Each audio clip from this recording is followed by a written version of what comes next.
Yeah, and she's beautiful. Oh, sorry. There you go, Liz. I'm Adam. Ignoring. I'm Adam. That's Lucas. And today we have a very special guest. She's back. Sloth Mama herself. Oh. It's the cowgirl. Sorry, I guess we should say cowgirl. What's Sloth Mama? I don't know what that is. I don't know either. It's the first time hearing it. That's something special that'll come up in the second half of this podcast, I think. Oh, okay. Oh. If my notes are according to plan here. That's a tease. Speaking of tease, Adam. Let's go ahead. Fuck. Okay. Yeah, this is not scripted. Adam. Yes. Please stop sexting me before the pods, okay? I want that out there. Are there any other like gay podcasters? Were you hard for the whole pod? But... We're just these two. Yeah. I'm gonna check the shit out of you in the middle of this, and then send you a dick pic. I'm just gonna. Yeah, I know. I'm not gonna say. I'm gonna try. Liz, go ahead. No, I don't. I'm gonna try. I don't want to say. Liz, go. Passing. I'm gonna hockey pass the puck pod to you. This is a puck cast. Oh, the puck cast. Yeah, more like a fuck cast. All right, I'm gonna shut up. Liz, go ahead. Yeah. So I reached out this time and I said, please, can you let me on to do a Heated Rivalry episode? That's right. For the pod. I thought, and I was just thinking about this because we actually talked a little bit about Heated Rivalry when I came on for Big Mouth. Just talking about TV and sex. Yeah. And my two favorite things.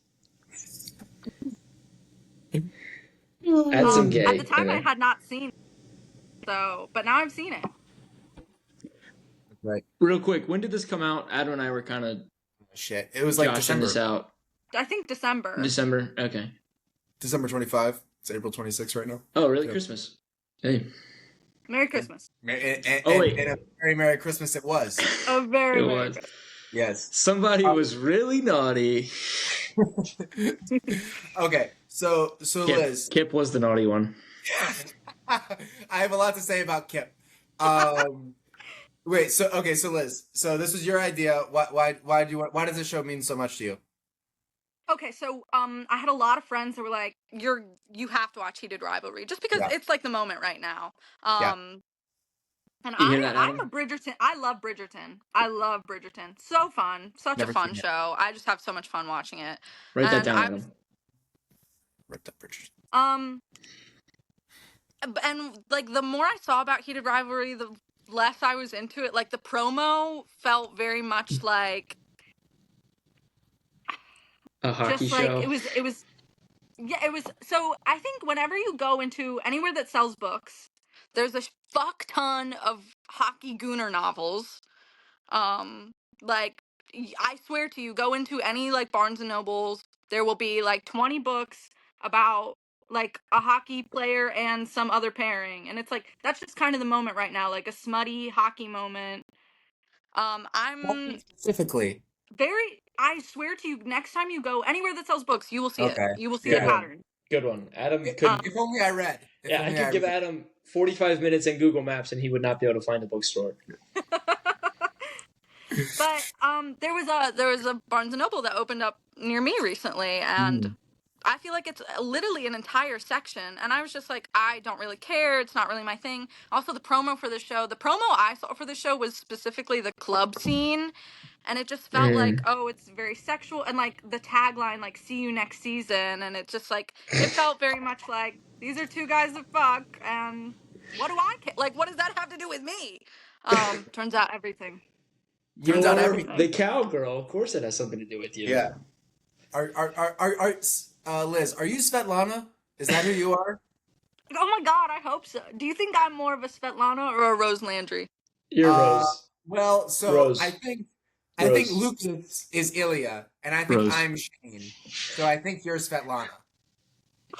I love that, because she's a cool bitch. She's a cool bitch. Dude, Liz, you're the female here. Are women this into hockey, yes. and I just haven't noticed it? I just mean hockey the sport. Because I felt like every female we were introduced had a comment on who's making the playoffs, what the spread is, the over-under, and who the is in for the draft lottery next year. I did not know it was a pattern until recently, but out of every sport, I know the most about hockey because I grew up with You know hockey what? player brothers. You're right. You do. Because, yeah, I remember your brothers would wear Caps jerseys. You're right. I do remember that. Yeah. Yeah. I've seen 2 professional sport games in my life, and one of them was hockey. Fuck. And the other one?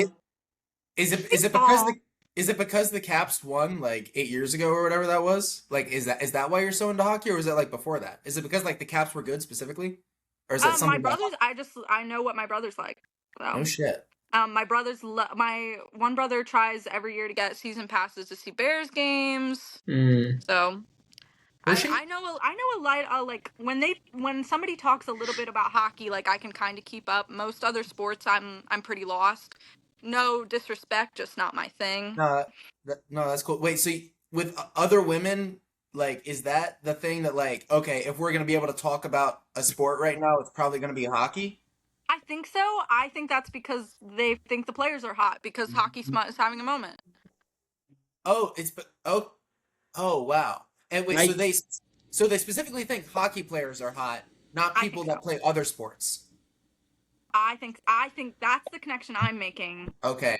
Baseball players can go to hell. Oh, yeah. Wow. Well, I guess there is a thing where it's like, because you can kind of be like, not like football players are fat, but you can kind of be like a bigger, chunkier football player. Like if you're like a lineman or something. Yeah. And like same deal kind of with baseball, like a little bit. Like if you're like a DH or like, you know. First baseman. Big sexy? Bartolo? Big sexy. Yeah. Or Johnny Cueto or something like that. But yeah, and I guess, but like, do you think basketball players are hot? Me personally? Oh, because they're black. I get it. And they're lanky. They're lanky, and I don't like that. And the hockey players are all white. I get it. It's a race thing. Okay. Yes. I connected the dots. Absolutely. I get it. Absolutely. I get it. Yeah. You know what's speaking of body types and builds, I 734. I'll write that down. Oh, Rocky, cut that. He's our producer, Rocky from Project Hail Mary. Body types and builds.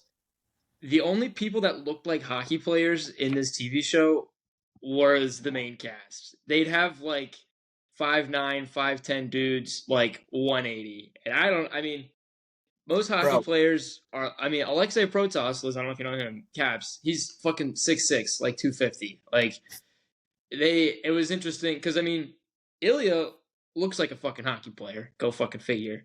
I already seen Scott Hunter also looks like a fucking hockey player. Yeah, he does.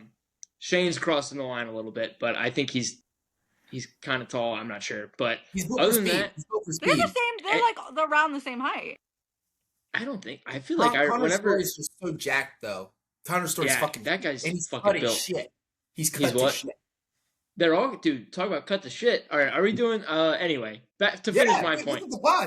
Scott Hunter's cut the shit. Anyway, and Kip, why is Kip not playing hockey? I don't understand that. Kip where the fuck is the most ripped guy in the whole show? Where's his hockey stick? Don't answer that. Was he actually short, or was Scott Hunter just fucking tall, super tall? Dude, I think he's short because Francis Armand, whatever his name is, or Francois. Yeah. I think that's how it's pronounced. Francois. He's not that tall. He's tall. He's taller than me, but I'm not that tall. He's like 6'1". Oh, what? Yeah, I don't think he's that tall. Oh, no way. 5'8". He's 6'2". He's 6'2". I was an inch off. I just need 1 inch off, as per usual. Something that 9-inch Ilya does not need to deal with. Do you think that was for real, or do you think that was just for the joke? So it works either way. The original author commented on somebody's post, and she was like, "Yeah, he's a liar," which is so funny. Don't out my man like that. Yeah, not a good wing woman on her part. Not a good wing woman. I'll do. What are you doing over there? I'm looking up Robbie GK's height. Who's Robbie GK? Is that Kip? Oh shit. Okay, he's 5'8". Okay. He's 5'8". Yeah. Oh, I was right. Short. I thought he was more like 5'5". He's little Nah. in my brain. That's why he works at a smoothie shop and doesn't play He's hockey. 'Cause he's Yeah. 5'8". Couldn't hack it. I'll do my Yeah. what the hell? My connection to it? I guess. Go for it. Yeah. Liz is pretty much it and only it. Now I remember rewatching. I think I was watching the Batman with my friend of the show Marcus, and we saw a trailer. We were with one of our gay friends, and we saw a trailer, and we were like, "Oh my god, this looks like something I would not be into." And so we moved on because if you hover over it, it plays 5 seconds or it starts to play the trailer. And then he's like, "No, go back. What's that about?" I was like, "Oh, all right. If that's something, I think it's about hockey." And then, I mean, based on the poster art, I don't know if that's what you call it, that there's some sexual undertones. I thought it was like a hockey story with sexual undertones. No, sex. Other way around. Love story maybe with hockey undertones. 4 or 5% of it is hockey. And then the other 5% is about immigrants in the U.S. And we watched the trailer. I was like, "Oh yeah, I'm good on that." I mean, I don't really watch TV as is, and let alone I just wasn't interested in that. And Liz, because of how much I love her, said we should do Heated Rivalry. So I was like, "Okay, I'll get around to watching it." Started watching it. I mean, I don't know if we'll go episode by episode. I know we have I'll do it now. I will. Episode 1, episode 2 wasn't really impressed. I was kind of like, damn, I gotta do 4 more episodes of this. Episode 3 hit, which is really fucking good. Episode 4, kind of fucking lame. Episode 5, which is my favorite episode of the season. Episode 5 was great. And then episode 6 5 is episode 6 kind of softballed it in there. And I was like, it's not that bad. So I give it a 5.5 out of 10 on me. This is me personally. Is that lit? Adam, what you got? Help me out here. Am I in the wrong? I mean, I think episode 3 was my favorite. Aww. I think. Does that make us gay, Liz? That's one of my least favorites, just because it's so Lifetime. It's so Lifetime. Oh, and you're also not with Shane and Ilya. I love it. They're in my locket right now. This is my Heated Rivalry. In your locket. Yeah, I mean, so I'm glad that I watched it. 2481. I've never seen anything like this. I've never seen Bridgerton. Is Bridgerton like this, Liz, with this much sex? This is actually a topic I want to talk about. Go for it. Because I'm glad I set you up. Bridgerton's had its a moment for a hot minute. It's a very sexual show. You see sex within the first 2 minutes of the show. More than Game of Thrones? And then it's different from Game of Thrones in the fact that it's romantic. It's supposed to be steamy. Game of Thrones, I feel like most of the time when there's sex, it's supposed to be look at this gross motherfucker, even though he has a huge cock. That's right. Ron Jeremy style. Exactly. Yeah. But big ogre dump truck. Shout out Dave Deal. So this came out and people were like, "Oh my god, this is too much." Here's the difference between Heated Rivalry or Bridgerton? Yeah. Here's the difference between Heated Rivalry and Bridgerton.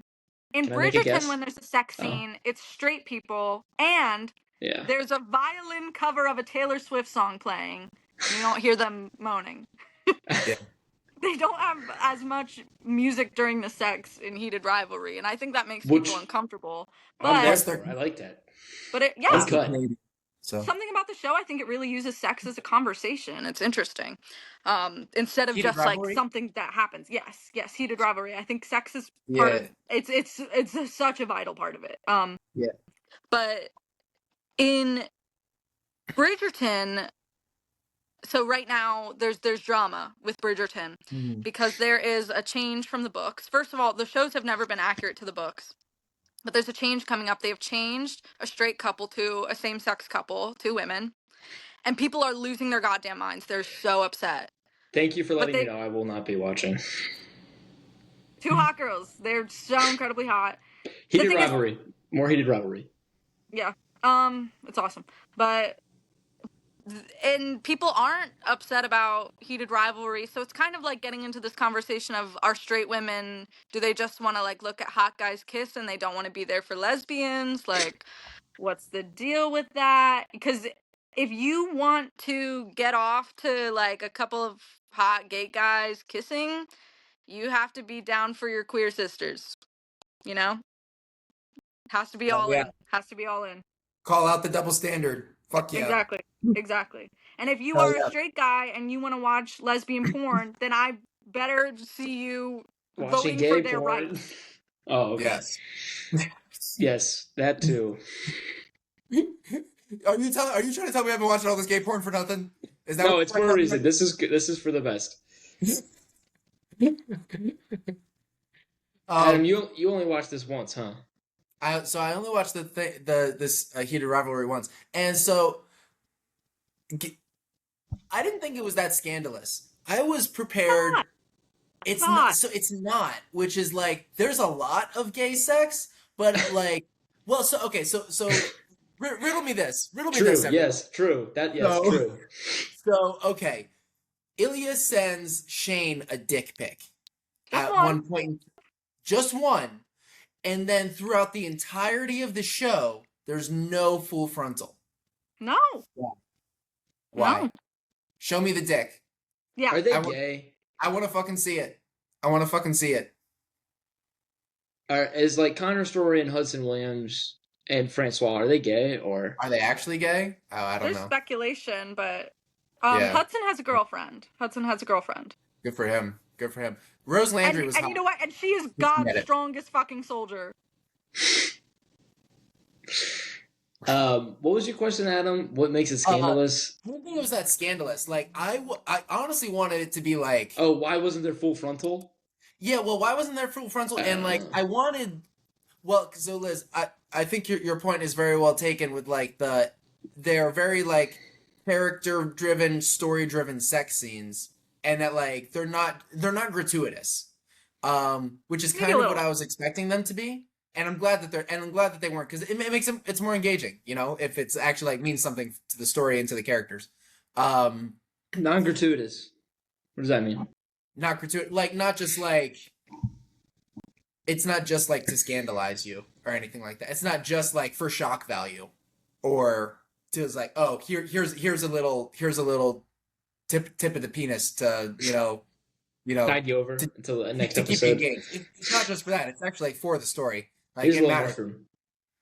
The show wouldn't work without all that sex. So it's integral. But I wanted, I guess I wanted it to be like dirty or harsher, dirtier, nastier. Dude, I don't know. Like, what the hell could have made it dirtier and nastier? I wanted more. I was like, dude, in the first 10 minutes, Ilya is jacking off in a shower in front of Hollander. And hell yeah to that. Maybe I'm crazy. I don't know what you need to stop watching porn. Wild. You need to stop watching porn if that is your like. That's okay. my Monday morning. Well, no. Well, this is what I'm thinking, because okay, say it's not a same-sex love story. If one of them was a girl, something like that would not be anything crazy. Exactly. Thank you. So like, and I was like, oh, this is like the crazy, horny, wild hockey show. So I was like, oh, they're going over the top. Like, I don't know if I was like expecting like BDSM, like whips and chains type shit, but like a bit more towards that, like 50 Shades of Grey, but better. I think. Like, have you seen? It's gonna be like a dungeon or something. This is gonna be crazy. Oh, really? I was hoping for that. I was thinking it was gonna be like two kind. I mean, obviously they're fucking world-class athletes. Other than that, I thought it was gonna be like two kind of normal guys, kind of falling in love with each other after being rivals. I didn't expect that. I wasn't sure if they were gonna fall in. I wasn't sure if they were gonna fall in love or not. Oh, really? That's fair. I was very pleasantly surprised. I'll get into that. I felt like that was the most telegraphed part of the whole season. Like, I was like, oh yeah, and of course they'll end up together. It's just gonna be like, you know, the trials and tribulations along the way. The promo very much led me to believe that might not be the case. That it was like, oh, like they're getting Oh. there, and next season maybe, like I maybe. know. I feel like is there going to be? Are they Interesting. planning to have a season 2? Because I mean, Season 2's happening. they force fed half their careers down our throats in the span of 6 episodes. Do you know what year the show ends in? Is it 2017? 2017. 2017. So there's already book 2, and book 2 is going to be made into season 2, and book 3 is coming out next spring. And then we're going to get season 3. I read the books. I read the books. I read 2 of the books. Not all 6. How does it correlate with the TV show? The TV show is a major improvement. Okay. Books kind of ass. What's your gripe with the books? I just don't connect with the books as much. I think Jacob Tierney is like a genius director, honestly. Like after reading the books, I think he is a goddamn master visionary. Mm-hmm. Yeah, he had some real moves, like and if you read the books, if you saw his source material, I think you would understand what level of genius I think he is. Yeah, well, I think they do something really, really smart, and I think I've heard other directors talk about this, where it's like they don't want to shoot phones and people texting. They think texting is boring, and they make texting really exciting in this. Mm-hmm. They do really, really tough, and like it's not anything crazy. They just show the words on the screen. It's just a close up, and then they have the words right next to it. So it's like it's not like it's anything super crazy. I don't think. It just works so well, and I think also like the way they do all those montages is really, really good. These are some of the best montages I've seen in TV in like a really, really long time. I think. Yes. And it works like I think because in the first episode like there's like. At least there's one montage for sure. I don't know if there's 2, but it's like they're moving really fast, and it's like we're not lingering. Like it's straight to the chase, and I love that. Yeah, no fillers. And like the show just lets you like assumes that you already know these guys are going to be into each other. Like, and I love that. Oh yeah. Yeah, they're not like they're not hiding any of the balls, pun intended. Except they are. Show us the balls. Yeah, show us the balls. Come on. Show us the balls. Interesting. You guys love this. I really could take or leave this show. I want to get into like an episode by episode breakdown, and corn plate a little, if you will. Are you familiar with that term? What was that term? Corn plating. You guys know what that means? Corn plate? No. Is that where like we do a table read? Or I'm when Encanto was getting so much hype. Do you remember that when Encanto was like the big thing? I think so. There was a tweet that was like, I never realized she was holding a plate of corn in this scene. And somebody was like, we are running out of things to talk about with this movie.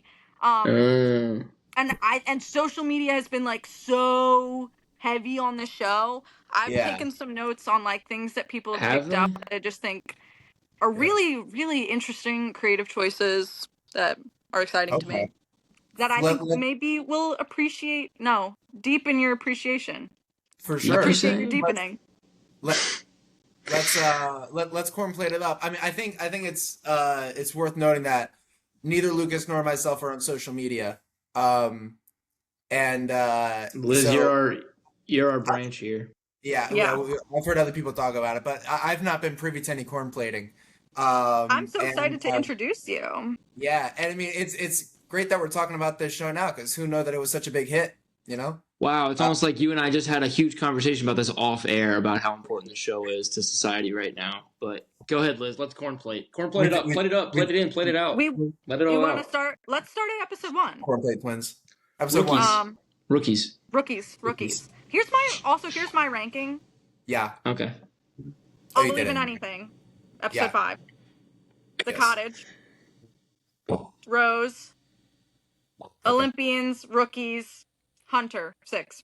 Oh, you can't have Hunter 6. Hunter 6. I'm sorry. We'll do it later. Should we talk about? You want to do episode by episode? We'll do it. Okay, episode by episode. First of all, those are the 2 biggest asses I've ever seen. Well, actually, Liz, pause. Adam, do you want to go with your rankings real quick? Liz, take a cold shower. Oh, shit. Adam, do your rankings. Oh, fuck. I deleted them after we said we weren't doing them. Never mind. Liz, okay. 2 biggest asses you've ever seen. Do it now. Two biggest asses I've ever seen, and I had to get that out of the way. They are huge.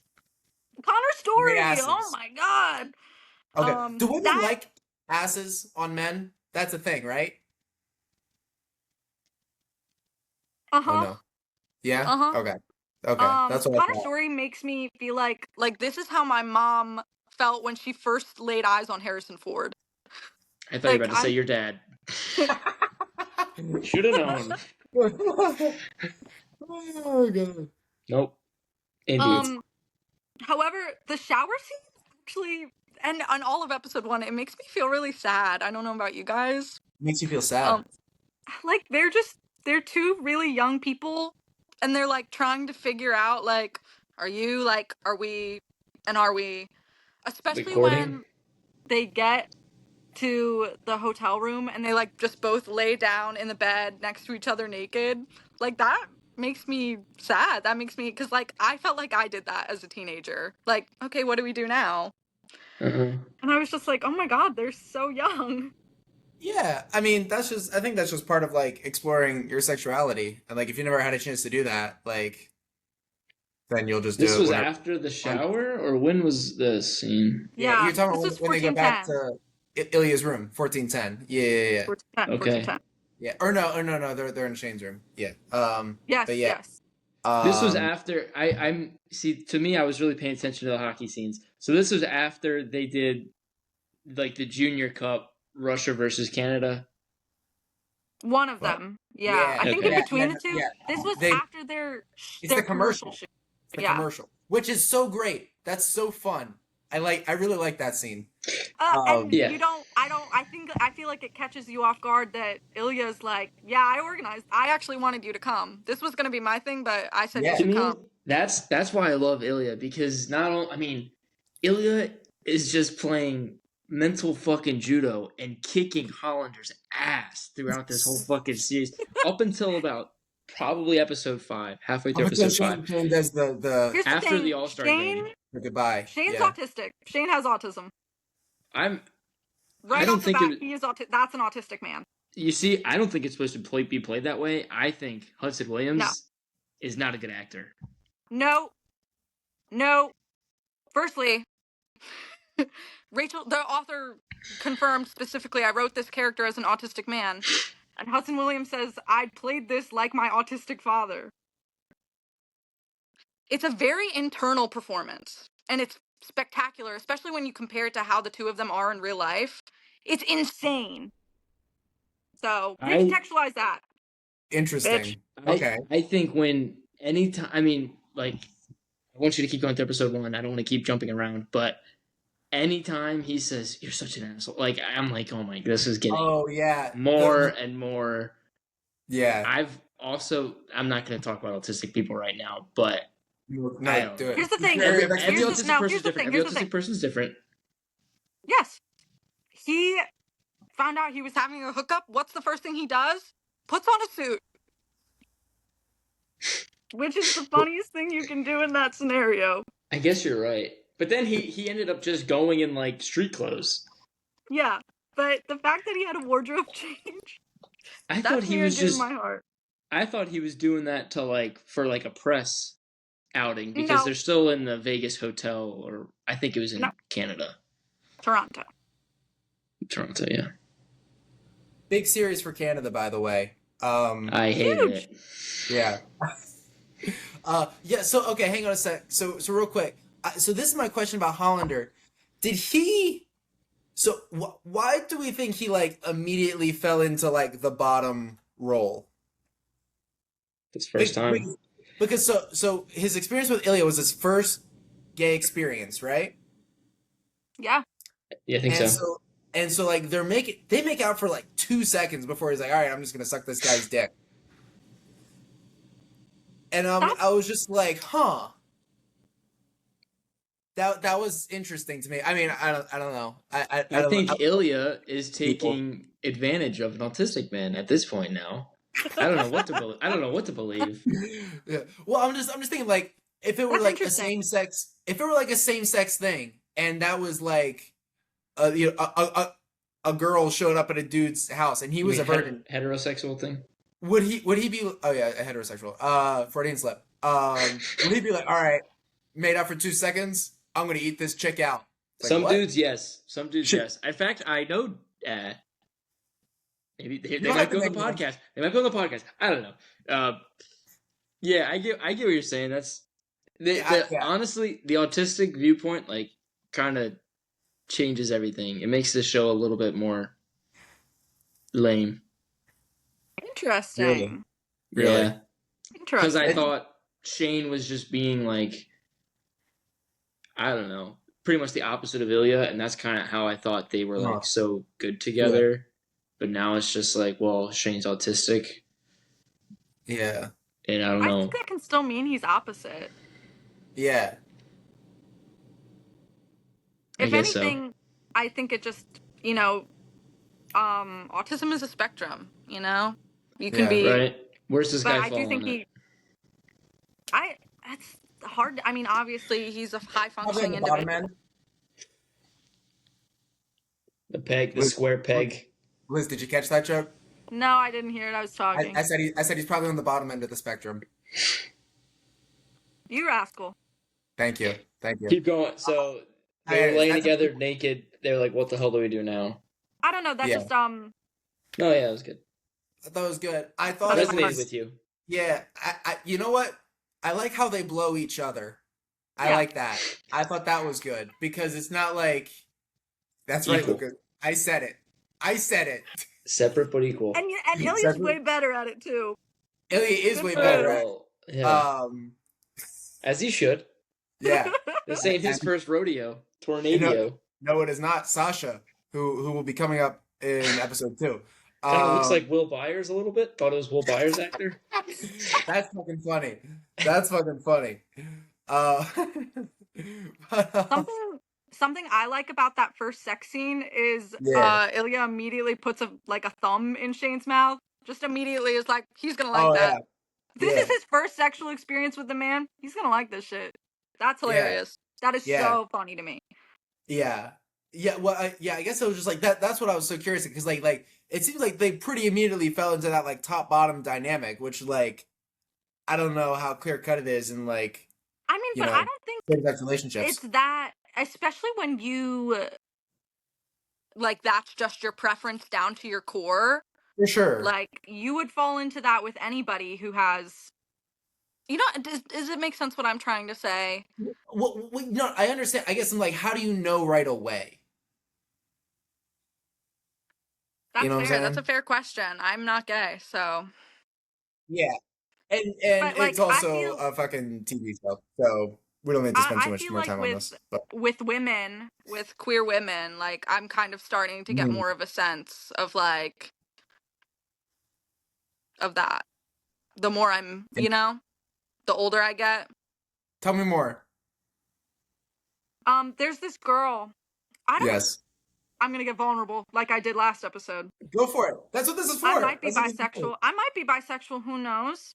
There's this girl. Wow. I'm kind of into her. I think she's kind of into me. But every That's time I great. think about making a move, I just know that two bottoms don't make a top. So. Oh, do you think you're both bottoms? I think we're both bottoms. So But okay. you don't. But this is all speculation. We don't know. This is all speculation, and so like you're both into each other. So like, what? How does and you don't have to get graphic if you don't want to. How does the top bottom dynamic come into play? Like, I mean, but it before- extends past top bottom and more into like who's more submissive, yeah, no, and I understand that, but I guess it's just like okay, like There's an E on the pot. There's an E on Spotify for a reason. All right. There's an E. So it's like okay, hypothetical. You kissed her. You Yeah. kissed her. You made the first move. Okay. So what? That's the thing. I'm not somebody who takes control. I don't know. Okay. They would just lay in bed like Ilya and Shane and be like, "Now Only what?" nobody. Only nothing would Liz. happen. Liz, I'm No going to tell you what thumbs I and would tell. mouths. Liz, I'm going to tell you what I would tell a dude who says that. That's a cop out. You got to fucking make the move. Make a move. We'll see. We'll see.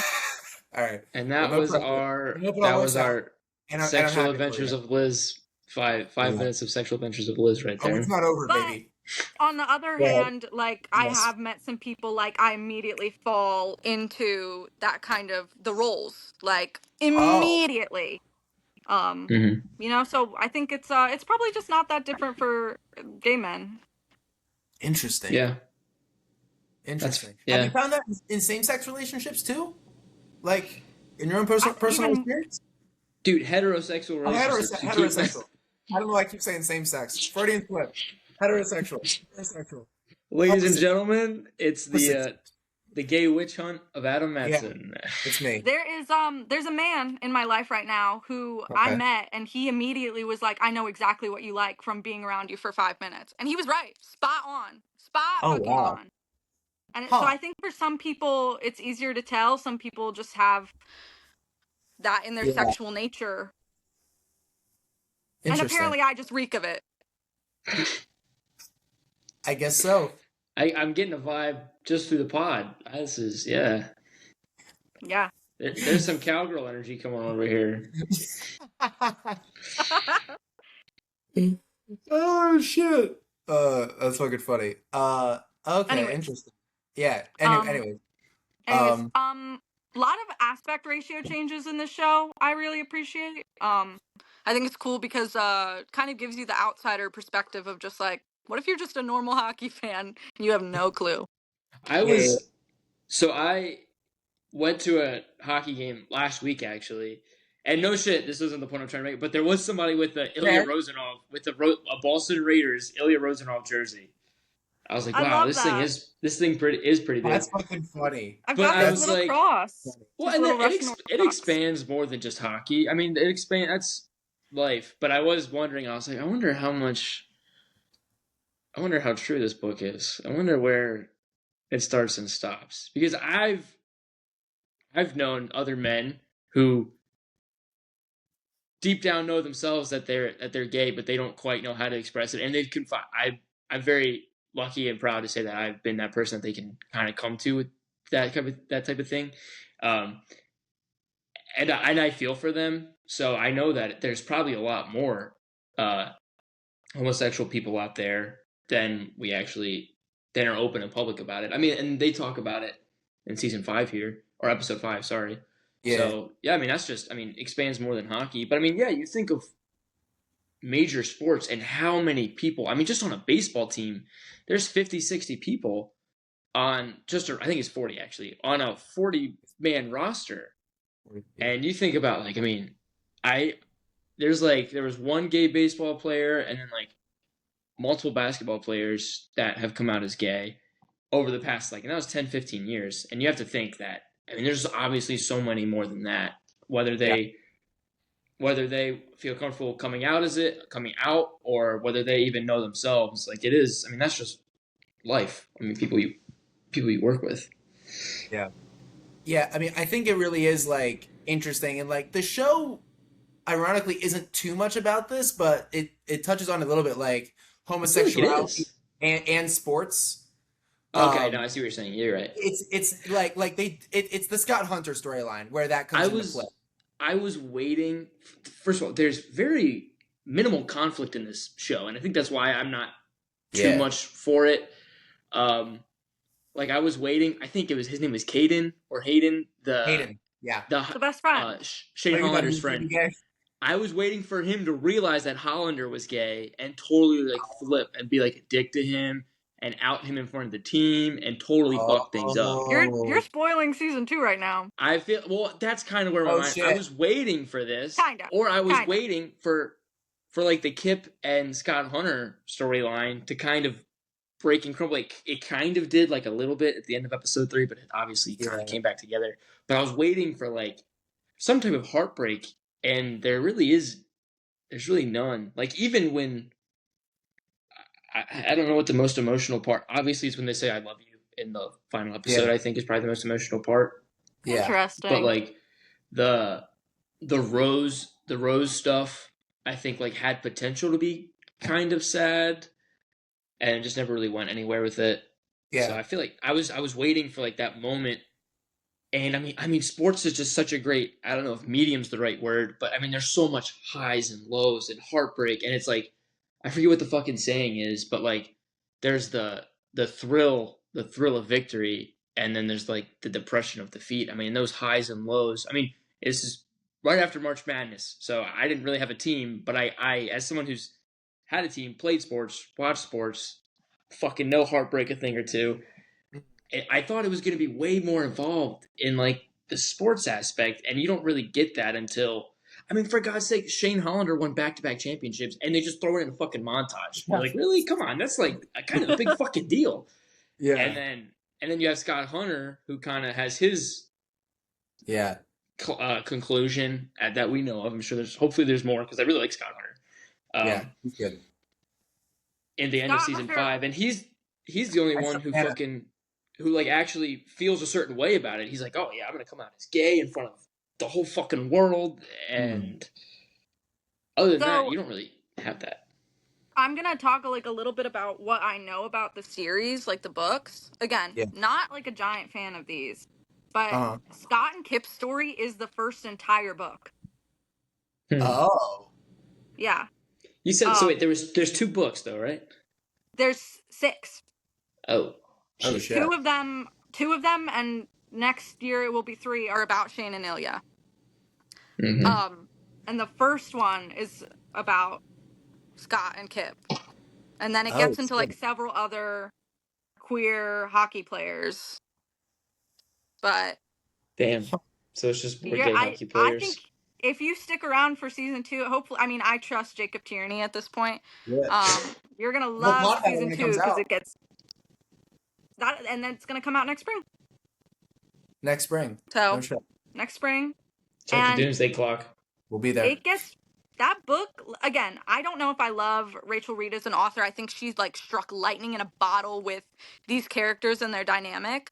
But she puts them through shit. Like, it's fucking and it's depressing. And you know what? I think you'll like that. That's the book, I guess.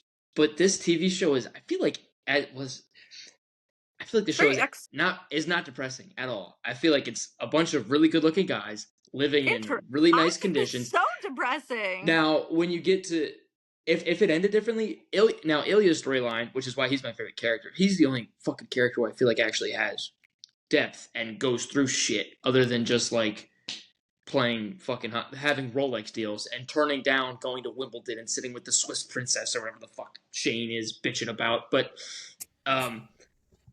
like Ilya's the only one who actually has. I mean, his relationship with Alexei, I also feel like Alexei is just such a. I just feel like there's so many 2-dimensional characters in this. Shane's one of them. I think Ilya and Scott Hunter are the only 2 that actually kind of have some depth to them. Like Alexei, what's Ilya's brother? Is just an asshole. He's not an asshole because of anything. He's a coke. Like he's just a like you're like someone I don't want to be with. Like I don't like what the hell is this? It's just so not an HBO show because there's so many other HBO shows where it makes you think like, oh man, I really like this guy, but he's also killed my favorite character. But now he's my favorite character. Like it's a weird thing. Whereas in this show, it doesn't. There's really no questions. That's why I feel like, and I mean, you guys are opening my eyes a little bit to it, and that's why I think this is good. But I was very much like, this is just kind of very porny, very sexual. And there wasn't a really good story unless it was involving Ilya or Scott Hunter. Yeah. Interesting.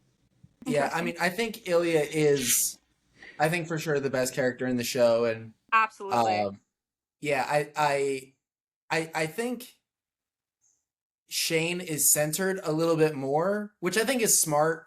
Yeah, I think that's part of his character, like that he is kind of raised by his momager, and like he's kind of a sterile guy. He does. Yeah, I mean, how many times does Ilya say it's like, yeah, you're boring? Dude, it's funny. I think that's funny every single time he says it. Dude, because we're so Shane and Ilya, dude. We're so Shane and Ilya. It's fucking ridiculous. It is kind of funny because every time Shane says, "Oh, you're an asshole," or "Fuck you," I don't even know what the fuck he said. I roll my eyes. But each time Ilya says, "You're so boring," I'm like, dude, yeah, he is fucking boring. This guy's so fucking. He's like, No boring Canadians. No stupid But Americans. so many people feel so opposite where they relate so hard to Shane. Okay. Yeah, you're right. Interesting. You're right. Absolutely. Yeah. You know, I think Yeah. there's definitely a character in here for everybody. Yeah. And I'm Kip's dad. Are we doing a Kip's dad thing right now? Because Hold I on, didn't quite. we're not there. Great We're not dad. there. Okay, Great all dad. right. Keep going. Don't give me the rock. Another Don't give me the rock. little detail I love. He's when he's at lunch with his parents and they're talking about YouTube rabbit holes. Oh, Yeah. that's funny. Yeah, it's A like tiger and a 2008. bear. A tiger and a bear, and that's Japan and Russia. Just Who's a the little. snake and who's the snake and who's the baby? I think we all know who's the snake and who's the baby. Adam's the baby. And again, something I love about their dynamic is that Ilya is like a rage baiter. Oh yeah. And Shane, I think, doesn't get social cues enough to be rage baited. He'll say, like, I think the first time he genuinely said to him, "Get on your knees," like, I think he was looking for a reaction. And Shane was like, I love clear instruction. Thank you. I would love to do that for you. I appreciate that. Oh, fuck. Yeah. Thank you for telling me outright. I appreciate that. Yeah. Last thing I wrote about episode 1, just goddamn Connor's story. I think he is incredible. It's I good. think he's so good incredible. shit. Is he in anything else? Because I'd like him as an. Oh, he's yeah. from Colorado. He's not actually Russian, right? I No, thought he's he was Texas. He was He's in what? the second Joker movie. And that's like He, it. yeah, I remember seeing that in his Oh, filmography. shit. Who That was he? him? That was him. Who was he? He was was the the guy inmate. who stabs Joaquin Phoenix at the end and then does the mouth thing. He's gonna be the next Joker. That'd be cool. If He's next the Joker. I guess so. Because he was kind of doing like the Heath Ledger joke thing. Hang on. Yeah. Okay, he's got 2 films. One's in post-production. Oh, he wrote and directed something that's in post-production right now. Transaction Planet. And Peaked is filming right now. Oh, directed by Molly Gordon. Oh, I like her. Both shit. breakout stars. So I love And that. Keep Duluth is in going. that. You think it's gonna be breakout stars? I think Ilya or Connor's story has potential. Hudson Williams not so much. No, Hudson Williams is already signed to new projects, and if not acting, modeling. He's already been on the runway. And he's That's a definitely. good place for him. He doesn't have to open his mouth. Modeling. I think you need to watch some clips of how he is as a person in real life. I guess you're right. But I mean, yeah. I'm just talking about this show, though. They are so opposite of each other. Remember how Zach and Cody were like opposite of Cole and Dylan? Same thing. Like they're like Shane Hollander would be so afraid of Hudson Williams. There's a video of Hudson being like, "Yeah, I'd take that boy by his slutty little waist."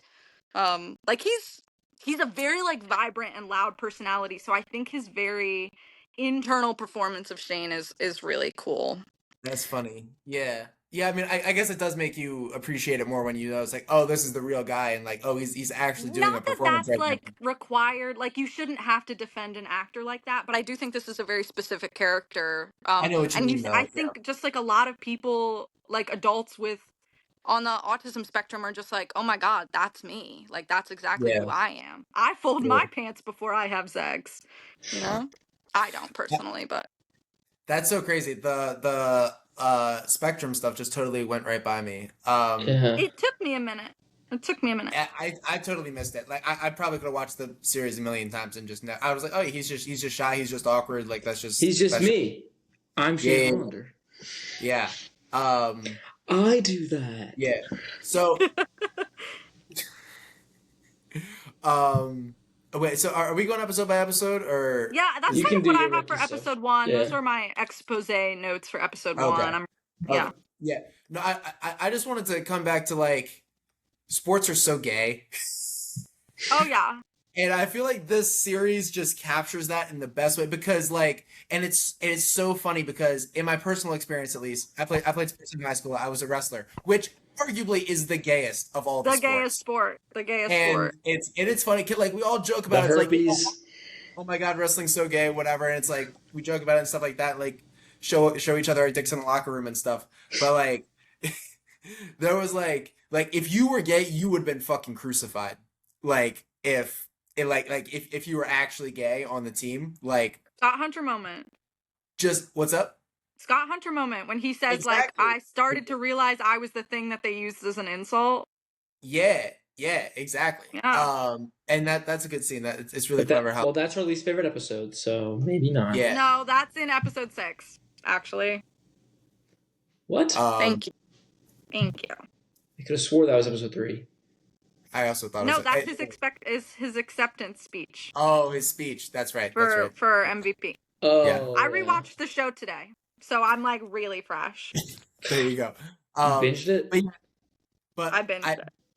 But yeah, just like the homoeroticism of sports, and like I remember I heard this one thing, like I was this woman on a podcast that was something like that. She's like, yeah, I love sports because it's just so funny to see how men will do anything to touch each other.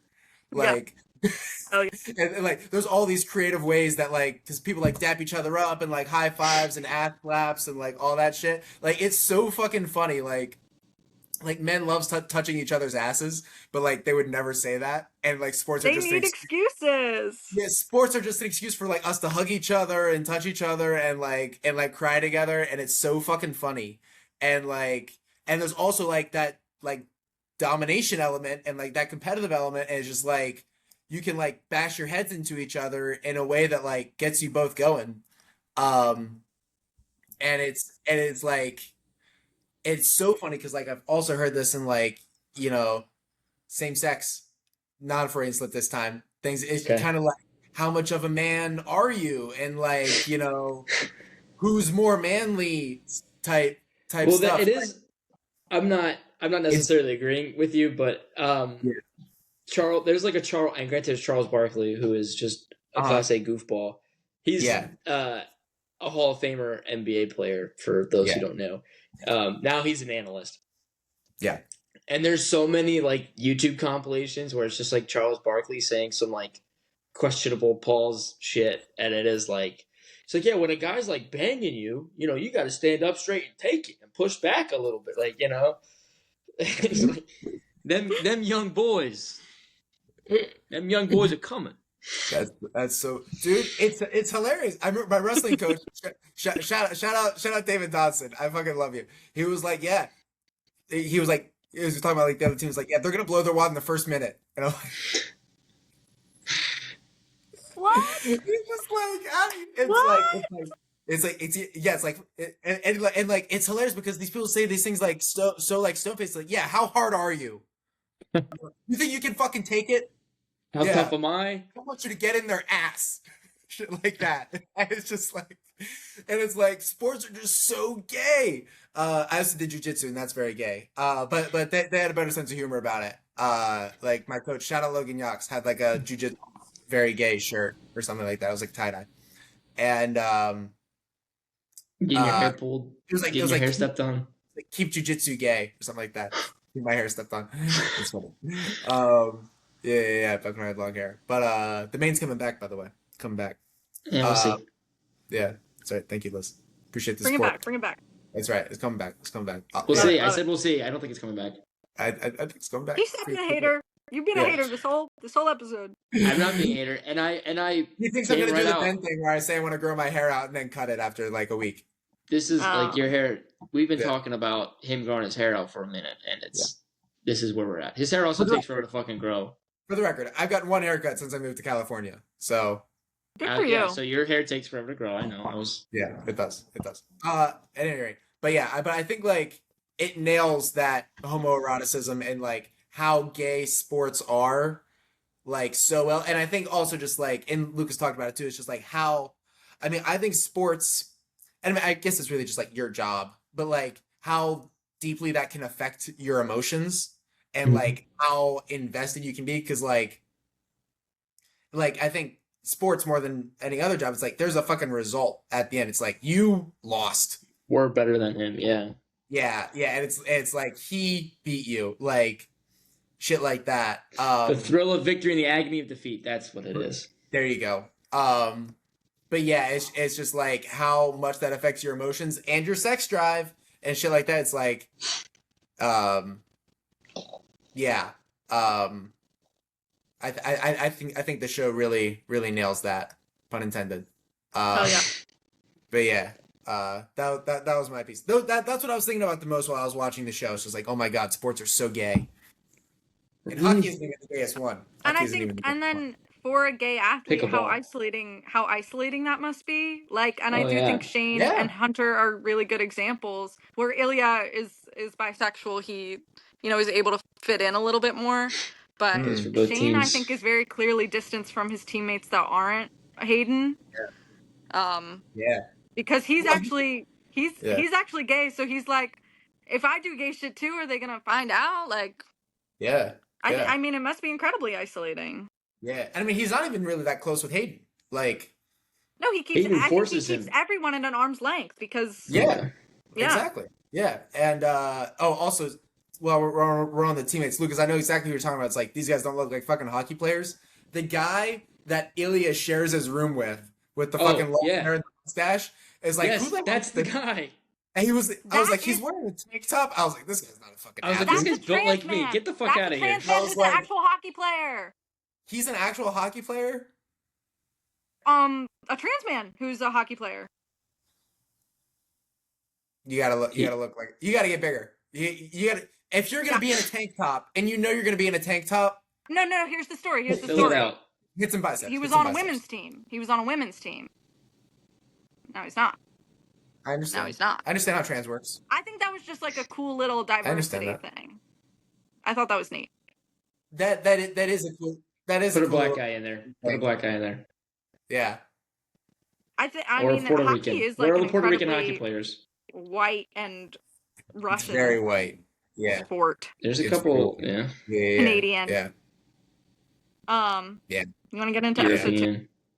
Yeah, episode 2. Yeah. Episode The 2, Olympians. Olympians. Oh, I got Is Booty that here with. Boots? Oh, Yeah, that's a who little is that? Oh. This is What's her favorite this is- episode? Boots loves probably The big episode 6. The big round probably asses. Yeah. Oh, okay. Because they're This outdoors. is well. First, we see Ilya come to Shane's apartment for the first time. Yes. And he says, "Mr. Landlord," which I think is a really funny line. Yeah. And this Great is houses this is in where this they. series. Great houses. Great locations. Oh my god, beautiful architecture. No Yeah. conflict. No conflict. And so they have penetrative sex for the first time. So obviously that's huge for their relationship. Mhm. I think a lot of very fun moments there. The come here. No, you come here. No, you come here. Love that. Love that. Very playful, fun. Yeah. But throughout that sex scene, it keeps on like fading to black, and you think like, oh, they're just gonna leave the rest to my imagination, and then it comes back and they're fucking, and you're like, am I dying? Why are we They leave fading to nothing. black? They leave nothing was- to imagination. That was crazy. Then they share that very, very tender kiss in the stairwell, if you guys remember.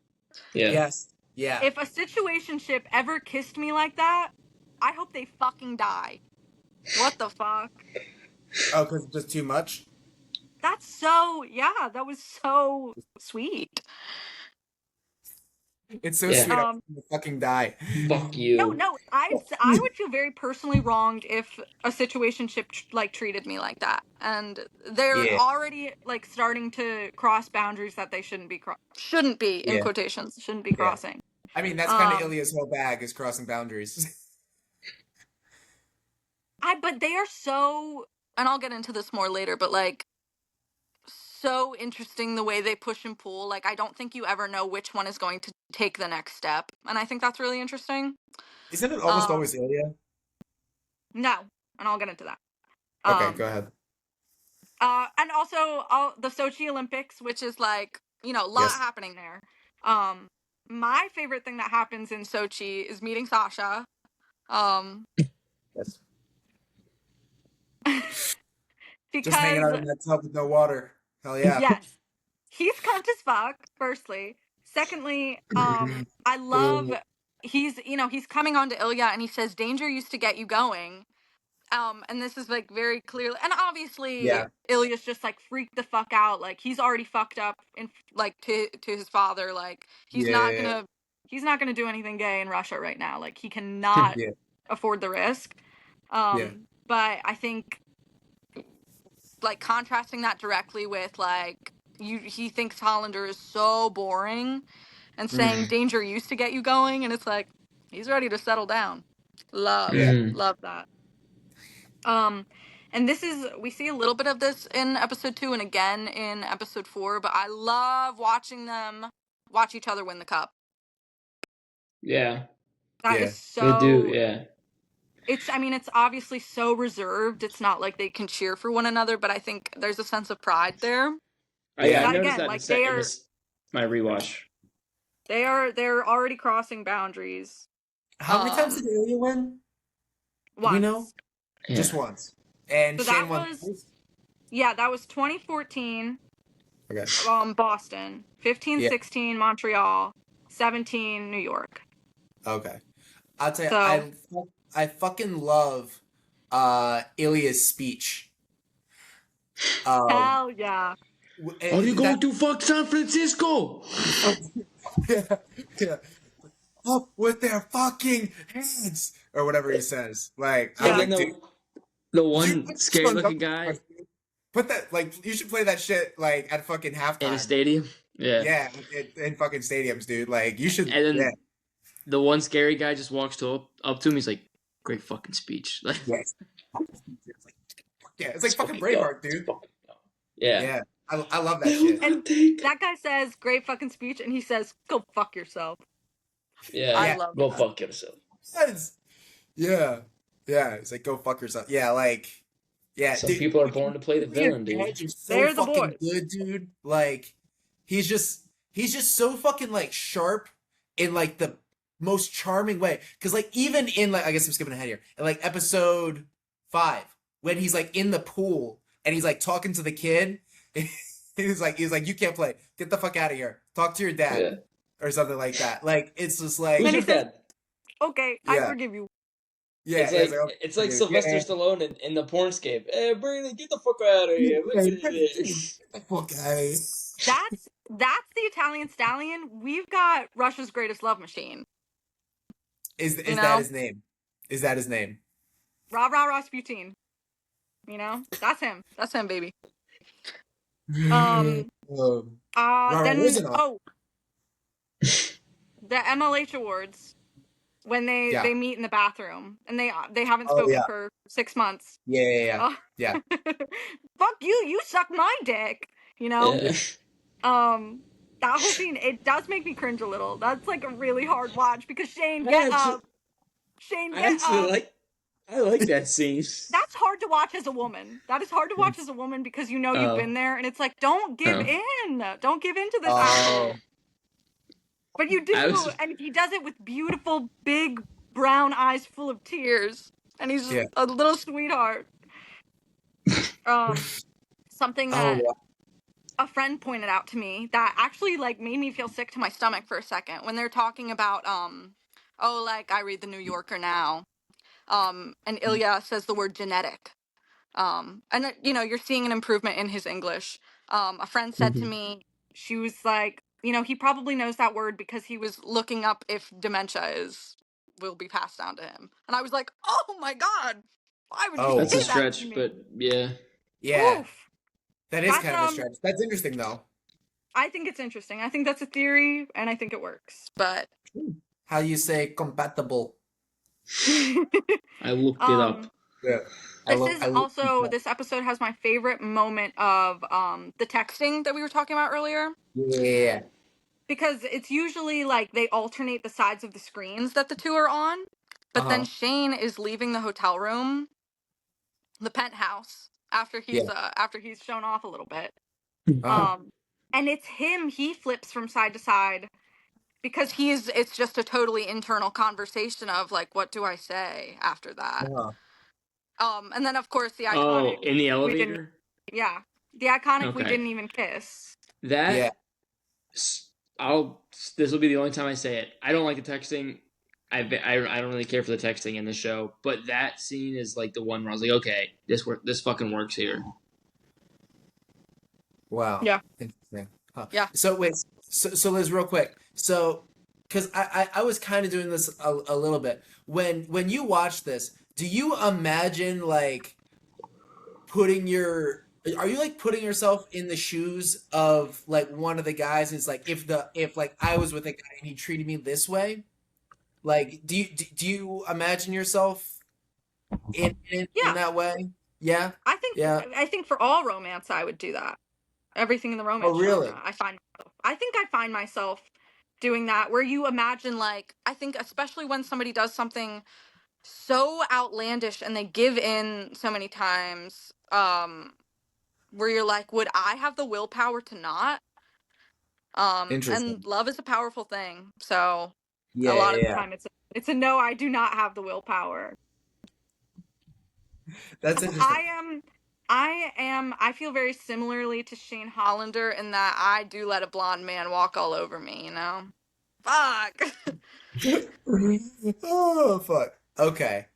Interesting. Cause I was finding myself like doing like the opposite thing. It's like, oh, like how would I be in this scenario? Like I think especially in like the Scott Kipp stuff, I was like, Mm-hmm. oh, okay. If I saw, I'm heterosexual, as previously discussed on the Big Mouth Pod. This would be a crazy double listen. After the time out, time We're gonna have to out. circle. We're gonna have to That's how circle I back to planned this it, though. take. That's how I planned it. That's how it should be. That's how what? That's how it should be. That's how I planned it. This is a direct Oh, sequel. this is the sequel. Yeah, yeah, yeah. Big Mouth sequel. It's the remix. This is what But Big Mouth should have been. This is Jay and Andrew. This is what they could have yeah, been, yeah, dude. yeah.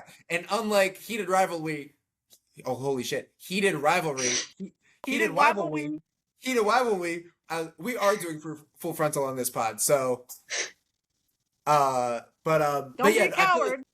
like Don't be a bitch. yeah, Don't be boring, Hollander. pretty boring. I feel like I imagine Hollander, you're myself so in boring. like the Bird, guy. where's my bird? I feel like I imagine myself in the guy's shoes more, which I think was ironically like easier to do than like a heterosexual love story because I could put myself in both characters' shoes. So it's Yeah. like, yeah, Interesting. I think That's like really interesting.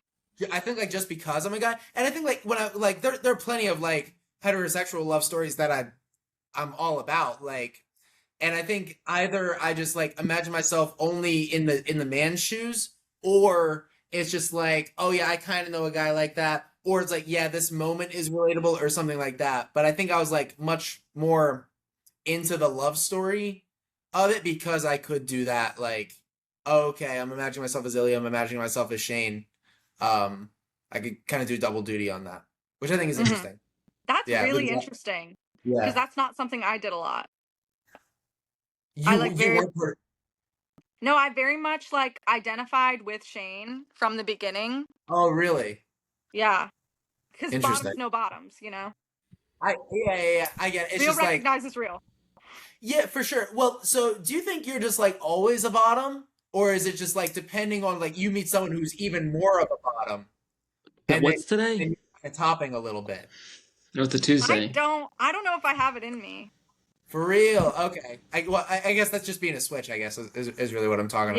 Yeah, and I don't think that's what I'm about. Interesting. Shane In the, Shane either. Shane either. in the Shane description, topped Rose. Shane topped Rose. And he did not like it. Oh well, yeah, I know, but he did it. That's what I'm saying. I guess. That was the worst episode of his life. he sucked it up. In that case. He sucked it up. He was like, all right, Yeah, I guess I'll bang this hot chick. I Was got the to. implication that he was imagining sex Yeah.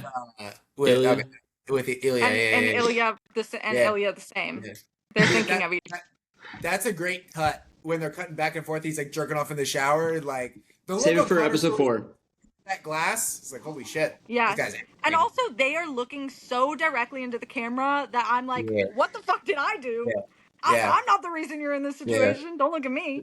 Bro, I can't imagine being a woman and having a guy have sex with me and he's looking like Shane looks. That I'd be like, blow the whistle. We gotta Have you guys time ever out. seen that picture of that sad ant that has like the little russet on its back and it's like looking all sad? You know what I'm talking about? I don't know what you're talking Oh, Is this it? is so like Was it like around the Depression era? no, it's like recent. Okay. Okay. No, keep It's just going. like a drawing of an ant with a little satchel Oh, like on its a shoulder, and it's like bindle. A yeah, a bindle. bindle, and it's sadly Yeah. walking away. I sent about. that to my friend, and I was like, "This is Shane when he realizes he has to go upstairs to have sex with Rose." That's fucking funny. Yeah. Yeah. And yeah, that was so interesting. So, okay, here's something interesting for you guys. You were both in the drama department, just like Rose. Yeah, Talk amongst yourselves. I'm the 70% that was. Yeah. Well, that's why Yeah, I was saying you're, you're you're Rose, the gay Liz. boyfriend. Because Liz, how many gay boyfriends have you had? So a fair few. I've had a fair that's few. what. That's why I'm going with the Yeah, Rose. that felt very much like a common thing in the drama department Drama. Yeah. at our Yeah. high school. I'm not as nice about it though. You're not as nice As about you it. should. They wasted your time. Don't forget, They they wasted my wasted your time. time, and your time's invaluable. Yeah, yeah, Never forget that. yeah. They You need to can be figure it gay, out, but not but not not with with me. me. I'm not There's your an sick Ilya. person. Go There's to an Bass. Ilya to Go your to Lucas Shane, Bass. and a Shane to Ilya. Yeah, I'll help you figure out real quick. Yeah. Room 1410, baby. That was a bad. That wasn't Russian. That wasn't Italian. I don't know what that was, but room 1410. It was Borat. That's what it was. It was Kazakhstani. 1410. we need Room more Borat in this show. 14. I have a chair. I have a chair. King of the You're a castle. castle. King of the castle. That, and you know what? I have a chair. That's Ilya when he drags the chair up to watch Shane. Dude, that scene. We'll That's get to him. that. Wait, That's where we're at. What do you mean? We'll get to that. Oh, That's where we're at. that's episode 2. This shit's kind of blending together. Yeah. Wait, but when he drags the chair? When does he drag the chair? When he drags the chair and he's and like drinking the vodka. and drinking the vodka. And Shane's like, It's my "Can I have special some day. vodka?" I want to watch. Yeah. Oh, She's like, "Can I have yeah, some vodka?" yeah. And he's Yeah, like, yeah. "If you only after as a reward." Yes. Yeah. That's good shit. I hate Aura. most of the fuck yous Shane throws Ilya's way, but this one Yeah. I hate especially. He's like, you don't know what it feels like to have the cup, and then he's like, "Fuck you." I was like, "Oh my, can you just jack off and silent? Like, God, just come on, wrap this up." Like, that Yeah. was a little too You're just cringe. a Shane hater. Lucas, I do know what you're saying. Yeah. I think Hudson Williams is very, very good in this series. Dare I say great. And I Thank you. do know what you mean. Like his specific line readings of "fuck you, Rosanov" is tough. Fuck you, Rosanov. It just does not always. Fuck you, Rosanov. Like it just does not always work. And I thought it was bad writing because, and I mean, I know the autistic thing kind of changes my point of view. Copycat. But I'm gonna go with what I thought initially and not what I picked up on. Whether it's a bad take or not, I'm gonna fucking stand by it. No, that's fair. It's not explicitly stated, so I do think that's what I was fair. gonna say. That's interpretation. I thought the writing was bad for Shane's character. Like it was just really not rough. As deeply involved as Ilya. It's like I think. Yeah. I don't know. Shane is going through like a I might like boys, and Ilya is in the fucking trenches. He's yes. That's enough said. And Shane, yeah. So that's where I'm at, and it's. Yeah. I think, but I also think that's so interesting that we have. I think a character that just from what we've discussed so far, like the speech, he's like almost hyper masculine, and for him to already have his sexuality figured out, it's like that's a really interesting character. Where it's Ilya? like. Yeah, where it's like one of his struggles do not really include his sexual identity. His sexual identity in the world, yes, but like he himself is not in denial. He's like both my parents might be dead. My brother is a drug addict. Yeah. And I'm very thin on money. But at least I know I'm bi. Yeah. Where Shane denies and denies and denies and denies until somebody has to come out for him. Yeah. That's pretty. Yeah, that's good. Yeah. Yeah, I guess at this point. Keep going. No. Oh yeah. I was gonna jump to the end where Shane does come out. I don't know if we wanted to talk about it or we'll keep doing the episode by episode. Let's hold on. We're waiting on. Okay. We can wait. Are we in episode 3 yet? Are we? No, we'll get. Oh, so at this point, episode 2, I'm like, my first watch through, I'm like, oh my god, Shane, I'm so scared for you. You're gonna get your heart broken. But like on a Yeah. rewatch, I'm like, god damn, Ilya was like generationally down bad. He just didn't know how to deal with it. Yeah. They're just such an interesting pair. Episode 3. Episode 3. Here's my Yeah. favorite part of episode 3. I think episode Yeah. 3 reads very much like a Lifetime movie. I think You're they're a just not very into sweet it. couple. I think it's Don't shame very. me. I think it's very necessary for the story. But my favorite part is when Shane Hollander, probably the nicest guy in hockey, like most mild guy, he comes over and he like tries to chirp him. And Scott Oh Hunter, yeah. Shane brought a knife and Scott Hunter brought a fucking hydrogen bomb. A 12 gauge. I Yeah. know that you're a bottom, bitch. Yeah. Insane. And I definitely doesn't read that way in the books, but I do think several instances in the show like implies that Hunter knows a little bit about what's going on.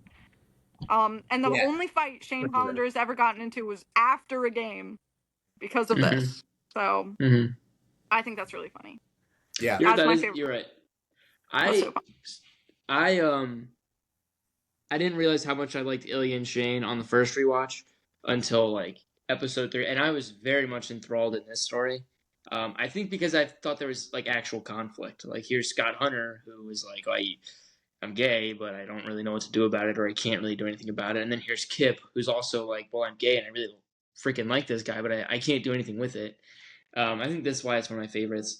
But yeah, you don't realize how much you miss Ilya, and I'll even venture to say Shane a little bit, until they have like that 30-second cameo in the middle of this episode. You're like, oh yeah, this is an Ilya and Shane story, kind of.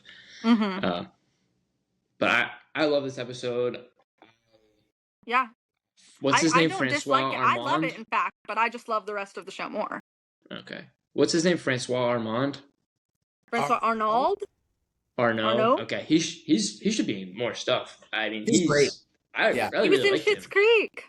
Okay. Never seen her. Oh, really? No shit. He was in Schitt's Creek. No, I've been meaning to get around to it. But I have to that. watch Heated Rivalry 3 fucking times. Yep.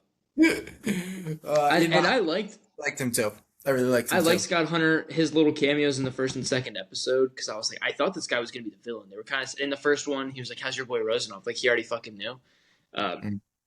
And then in the second one, he kind of, things are a little weird in Sochi, but I think, knowing what I know now, that might just be Shane being fucking weird. Yeah. But I was like, Hunter's going to fuck this up for Shane or something. Like, he's going to be the whistleblower. Yeah, no pun intended. That's what I thought too. And I was like, oh, he's gay too. Cool. Yeah. Yeah, and then I liked it. Kip. And again, another character that's not coming to terms with sexuality, has dealt with the sexuality, and now just has to deal with the world surrounding it. Yeah. Yeah. Which is cool. There's really only one character in this series that is like, am I not? Am I not? And it's Shane. And it's Shane. Yeah. So, do we know how... So, because like, Ilya is like, into the lifestyle, fucked a bunch of dudes in Russia, like... Women too. He's in the streets. He's in the streets. Yeah. He's in Moscow. Sipping on a Moscow. Yeah. Do we know how into his sexuality like Scott is? Like Scott does say how closeted is he? Scott says, I've never brought anyone to this apartment before. That's right, he does say that. That doesn't mean necessarily, but yeah. I think he's way too afraid. Something, for sure. Yeah. Yeah, he's not fucking around as much as Ilya is, I guess. Ilya's a horn dog. Ilya, tell me about it. Yeah. He knows what he wants. Yes, he does. And he wants Shane Hollander. And he wants Shane Hollander. Yeah. Hollander. Yeah. And also to fuck some chicks every once in a while. Yeah. Keeps Svetlana on a leash. Double dipping. Yeah. He's very much, yeah, he would have said, like, yeah, we fuck sometimes or something like that. Biblical levels of greed. Biblical levels of greed. Yeah, but it's almost it's beautiful people. Fucking Liz, did you see Game of Thrones? Did you watch Game of Thrones? Yeah. You did, because we talked about it. Pedro Pascal, season 4. Very Ilya coded. Or I guess Ilya is very Oberyn coded, I would say. Yeah, Can I Can I have a hot take for a second? go for it. You know who I think is Ilya coded? Who? Anakin Skywalker. Oh wow. He's more Hollander. Tell me No, more. Tell me more. Anakin I think Skywalker. He's such a dweeb. orphans. I think Yeah. being the best and being powerful, in a way that Yeah. Anakin was the brute strength of the Jedi for sure. And I think The best whereas of them. Shane is like the hockey IQ, and Yeah, Ilya is I'm gonna check you into the boards for and I'm sure. gonna win because of it. Anakin Um, would be the number one overall. yes, Yeah. yes. And just like deep emotional torture, On especially Team having to do Tatooine. with not being able to have the person you want, Yeah. coming Oh from a wow. foreign land, Yeah. and they both Well, have blonde curly hair. maybe this is spoilers for season 2. Ilya didn't fall to the dark side yet. No, Yeah. no, Yeah. no. Yeah. Ilya fucking, if he's in the trenches in season 1, season 2, he is in the depths of hell. I'm actually excited for season 2. I really just love Ilya, so I'm. Ilya is so Ilya, great, dude. I think the second book is more Ilya focused. Oh, that's good. Because it's about him, like he. Do you want me to talk about it a little bit or not at all? No, not really. Yeah. No. Oh, I it's was up just trying to keep it moving a little bit. I don't know. Okay, Yeah, we can stay on season 1. Yeah. Yeah, that's fun. You want to get into episode 4? Yeah, Ready? let's do it. Rose. Lame. You No, don't like this it? episode. okay. I think the soundtrack really starts to shine in this episode. It does. Because this is the club scene, right? We get the club But scene. first, the My Moon, My Man montage, where it's like kind of good going shit. over like these are the Montreal Cup years, and they are like they're very flirtatious. Oh yeah. And that there's several songs from this Canadian singer songwriter Feist that like I have fallen in love with through the show. The originals, right? Aren't they originals? No. So that No, these they're are not. yeah, Okay. these are very like time period like 2008. For real. Like Okay. Wolf Parade, Feist, That's true. very I like some inspired Wolf choices, Parade. Yeah, that I got from. and they're Canadian artists. It's awesome. Yeah. It's No, just that's it's good. very thoughtful. Yeah, Very yeah. thoughtful. My Moon, My Man is I'm like Good. so that song is Black Tar Heroin to me. It's really good shit. It's really good It's shit. that I love that fucking song. Getting into so when Ilya is watching Shane's like documentary about his house. Yeah. This is the closest we get to the source material, not the books, but the original inspiration, which I don't know if you guys know. Tell me. It's obviously Crosby and Ovechkin. Really? Rachel Reed looked at and because they were drafted around the same time, and she looked at those two men and she said, "What if they were fucking the whole time?" And she's That's a genius for that. Because Crosby is Canadian. Sidney Crosby had this little documentary that was like just about his house, and he won a fucking Emmy for it. Sidney Crosby, Emmy winner, by the way. That's hilarious. Fuck him. But we are drawing direct inspiration from their lives. That's funny. I didn't know if you guys caught on to that. No, I had no clue. I'm not really a hockey guy. That's probably the major sport that I know the least about. I've been to one. I know Ovechkin. That's about. I mean, What everybody was knows Crosby. What was the one hockey game you'd been to? It was with you. On what? What day? It was was it Valentine's Day? Aww. You guys really are Alien Shane. We got the rally towels. We were trying to chat up the girls in front of us. How'd that go? Not very well. But at least we had each other. At least we had each other. That's right. Square peg into a round hole. What's the name of the sauce? What is it? Mamba sauce? What is it? Are you setting me up for something? No. The name of the sauce that they have at the Cap Stadium. Oh, Mambo sauce. It is Mambo sauce? Yeah. Okay, cool. 2 thumbs down. No. It's a ketchup sauce. I don't really love ketchup sauces. I kind of fuck with it. Sorry, Liz, go ahead. What was this episode called? Rosé? Real quick, that documentary, there's some really bad yoga. from Yes, he is not flexible at all. that yoga's fucking terrible. It's It's bad. awful. It's real But bad. we're not going to pay attention to that. Also, this show Yeah. had an incredibly tiny budget. Oh, I believe it. I think they worked it. I think they believe it. worked. Really? Well, They you can tell did because that's the why they don't hockey. show any of the hockey scenes. I know They filmed that like I was. Yeah. Yeah. Well, the hockey scenes that they did shoot were done. Like I was like, it looks like a little goofy, but Yeah. no It's more very, than usual. Yeah. So I'm excited for season 2. In that they will have a much higher budget. More money. Yeah. I think with the hype the show has gotten, they will. Yeah. But they're gonna CGI a 9-inch penis on Ilya. They don't need the CGI. They don't need the CGI. I thought they said that she was captain. I believe in Connor's story. I also believe in Connor's story. I think he's got it like that. It's, you know what show kind of reminds me of in this respect is kind of like The Bear, because it's just like it came out, dropped all at once, and the hottest thing at the time. I mean, it's a bit different than The Bear in so far as like, you know, actually what it deals with, and like the themes and stuff like that. But it's like, yeah, immediately renewed. All these people are like pretty much just minted now. Like Jeremy Allen White, Io Debris, Evan Moth Bacharach, Liza Colon Zayas, like all 4 of those people are just famous now.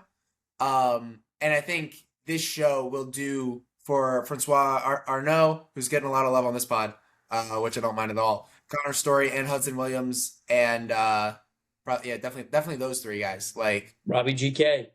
Robbie GK, of course. Say his name. Yeah, Robbie GK. I was forgetting, of course. But yes, like I think all 4 of those guys are just gonna be like, it's like, yeah, minted. They're stars now. Everyone knows their face. Like, and I think that's really cool. Like a little bit more than their face. Yeah. Yeah. Definitely their torso. The moon's a little full tonight. Some V-line. Yeah. What's that? I said some V-line.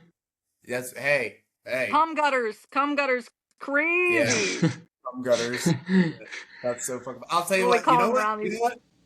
What's a great moment is when Scott just fucking picks up Kip.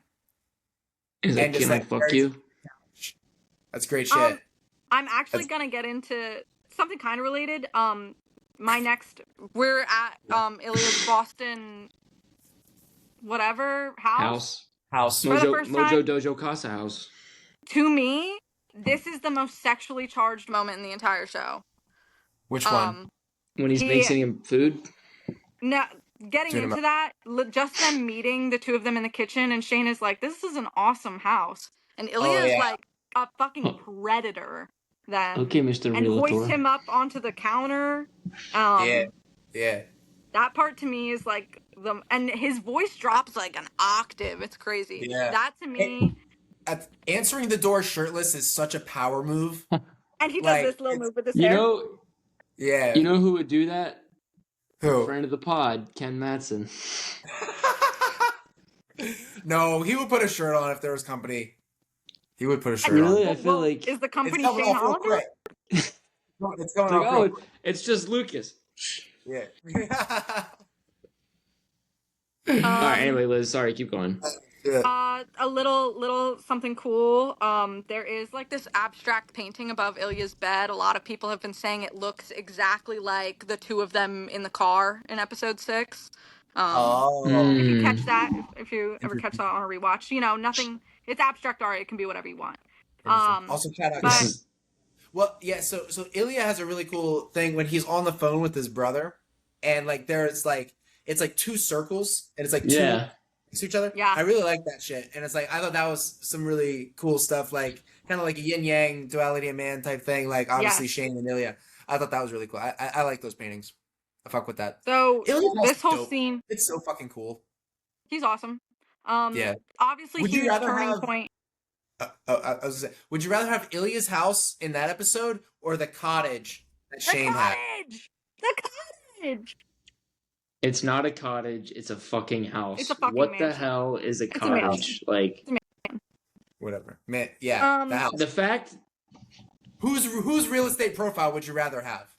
I like Shane's condo in Montreal. Yeah, Shane's and condo? he's a landlord. Oh, I know that's another really funny thing. Can you imagine renting from Sidney Crosby and being like, Yeah, that'd "Hey, be Sidney weird. Crosby, my fucking washer is broke." Yeah, And Yeah. he's like, Here's "Sorry, my I'm at the rent. Olympics, but I'll send somebody over." yeah, That's so funny. yeah. That is so funny. I think another great thing about this series because like they're both professional athletes. It's like I think it's just also hilarious to see. It's like what if like two people with basically unlimited amounts of money were just into each other. Yeah. And I think that that's just a fun thing to see because I feel like the normal dynamic is like okay, one person has a lot of money and one person doesn't. Like in most romantic things. Like Kip and Scott. Well, yeah, Give us I that. guess you get that with Kip and Scott, but it's like, No, I get um, what you're saying. I like that Shane and Billy are both loaded. It's not a power. There's no power. I don't. No Yeah, This is something conflict. interesting. I exactly, don't think there's any sort of power imbalance between them at all. They're both the exactly. best at what they do, and they're both fucking loaded. Well, and it's funny because Shane bottoms, but he's a better hockey player Yeah. I Mm-hmm. think Ilya has more raw talent, but Shane works harder. for sure, for sure. Yeah, well, I think I they don't even bounce. know if I don't know if we know about work harder or anything like that, but he just gets better results out on the Yeah. thing. Yeah. Because I think they mentioned like the goal tallies and like you can just like count the rings. Um, yeah, I think that's interesting too. But This was whole scene, we're at the Boston house. yeah, Obviously turning point in their relationship. yeah, Ilya, and I didn't catch this the first time around, but he is ready. He's got the ginger ales in the fridge. yeah. He Yeah. He he knows is what you like like, which I think is really sweet. so sweet. He is planning, like he is like, how can I get him to stay the night with me? Which is so Hmm. interesting because he's usually the one that pulls away, I feel. Yeah, yeah, So yeah. this is when you start to see more of the push and pull. He, as soon as they wake up from like their little nap Mhm. and their sex one nap, he immediately has clothes to like throw to Hollander. Um, Mhm. those were ready. Those were all, he had those on deck. He's like, and I'm gonna make this bitch wear my clothes. Um, there's this line that really sticks out to me in particular. I don't know if I've seen anybody talk about it, but they're talking about women and he's like, I could get like a new Boston woman, but you know me, I'm lazy. And Shane so earnestly responds, I don't think that of you at all.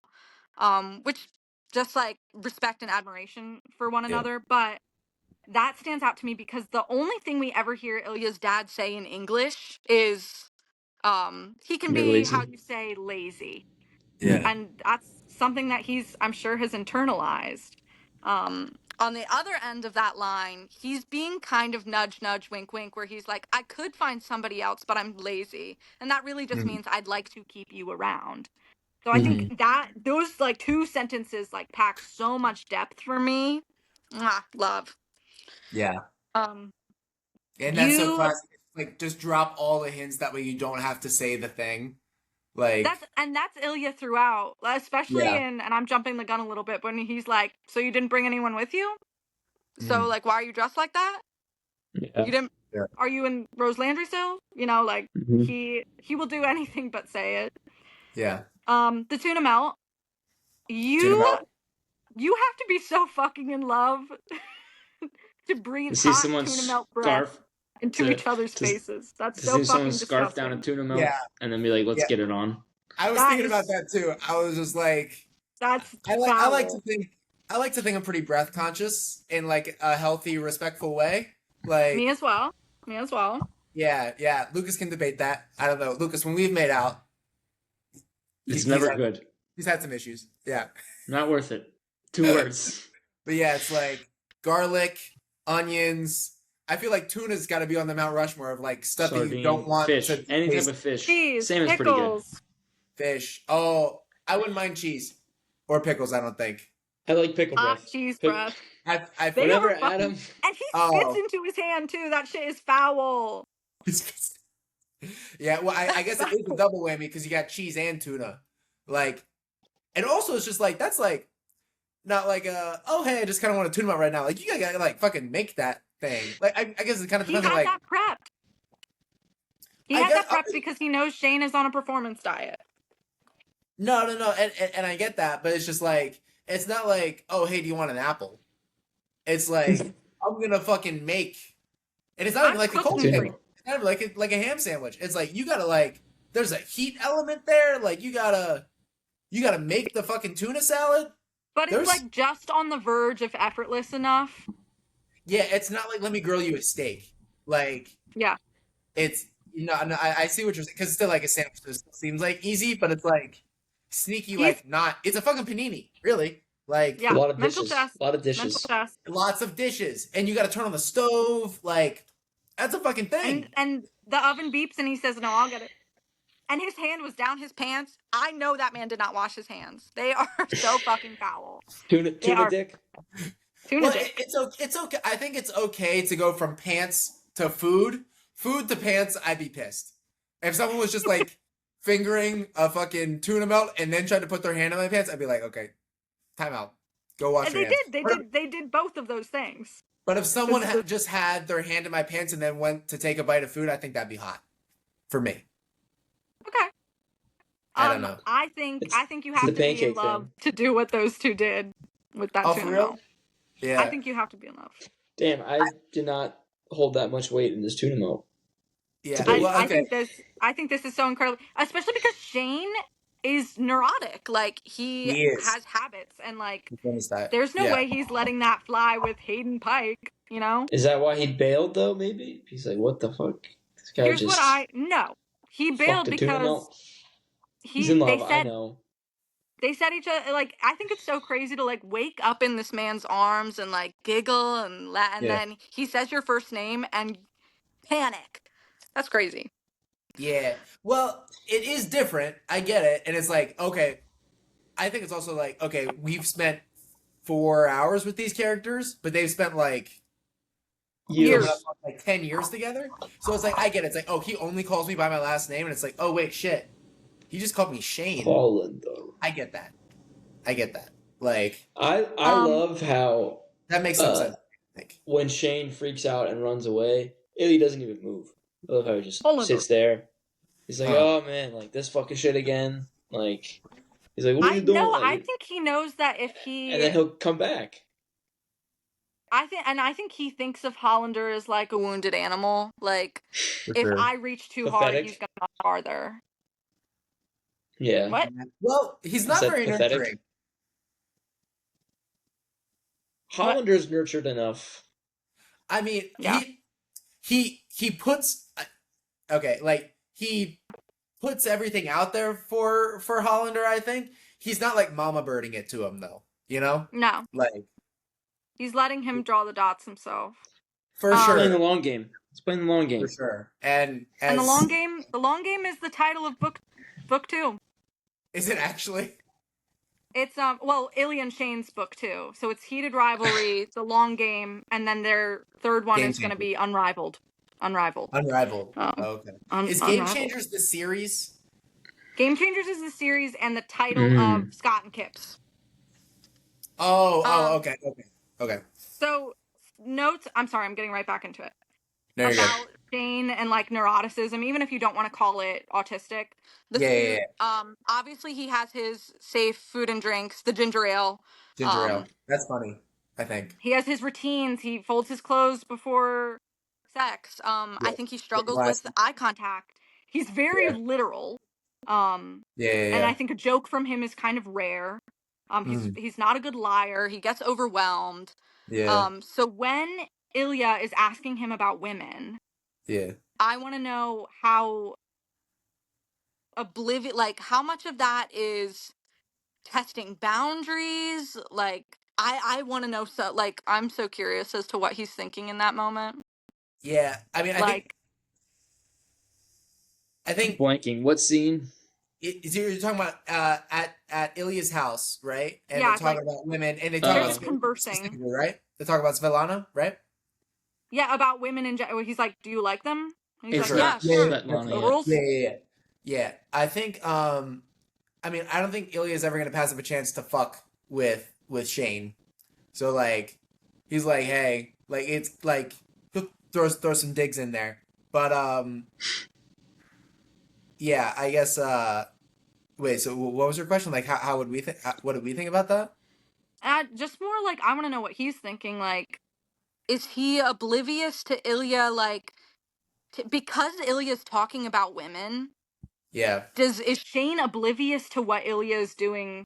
Because I think Ilya is genuinely just trying to have a conversation with him, in Yeah. like in his own fucked up way. But Shane is like, he's talking about other women, but he's calling me by my first name. Like, what the Yeah. fuck is going on? For sure. Yeah. Um, I would actually argue that Shane's like hyper conscious of that. That he's like because I know I do that. It's like, oh wait, they said this and then they said this. Like you kind of like pick apart every mhm, all the different words and shit like that. Um. mhm, So yeah, I mean, I kind of think that's what's going on. It's like and like getting thrown off by like mixed signals. Maybe that's what's yeah. happening. So So, he's in hell. He's in hell. yeah. Yeah, and Um, then we I've to say I've also had the experience where it's like, okay, I just had this fucking awesome time with someone. They spent the night, and now it's like a little bit weird the next morning. It's like, was I too weird last night? Like, am I misreading some of these signals? Like, and I've had that for I think he's constantly in that space. Like, sure, for sure. Yeah. Um, yeah. so, oh, Okay. obviously, uh, Ilya has his preferred brand of ginger ale, very cute, very sweet. Mhm. And you might notice throughout the whole episode, He's everyone holding else a is corn plate. holding a corn plate. Everyone else is denying him ginger ale. He goes to the restaurant with his parents. We Oh don't have yeah, Oh, it. they don't have it. Yeah. We go to he goes to the bar, and the the bartender bar. is like, why the fuck are you trying to order ginger ale? Yeah. And you don't see ginger ale come back until they are in the hotel room at All Stars Tampa.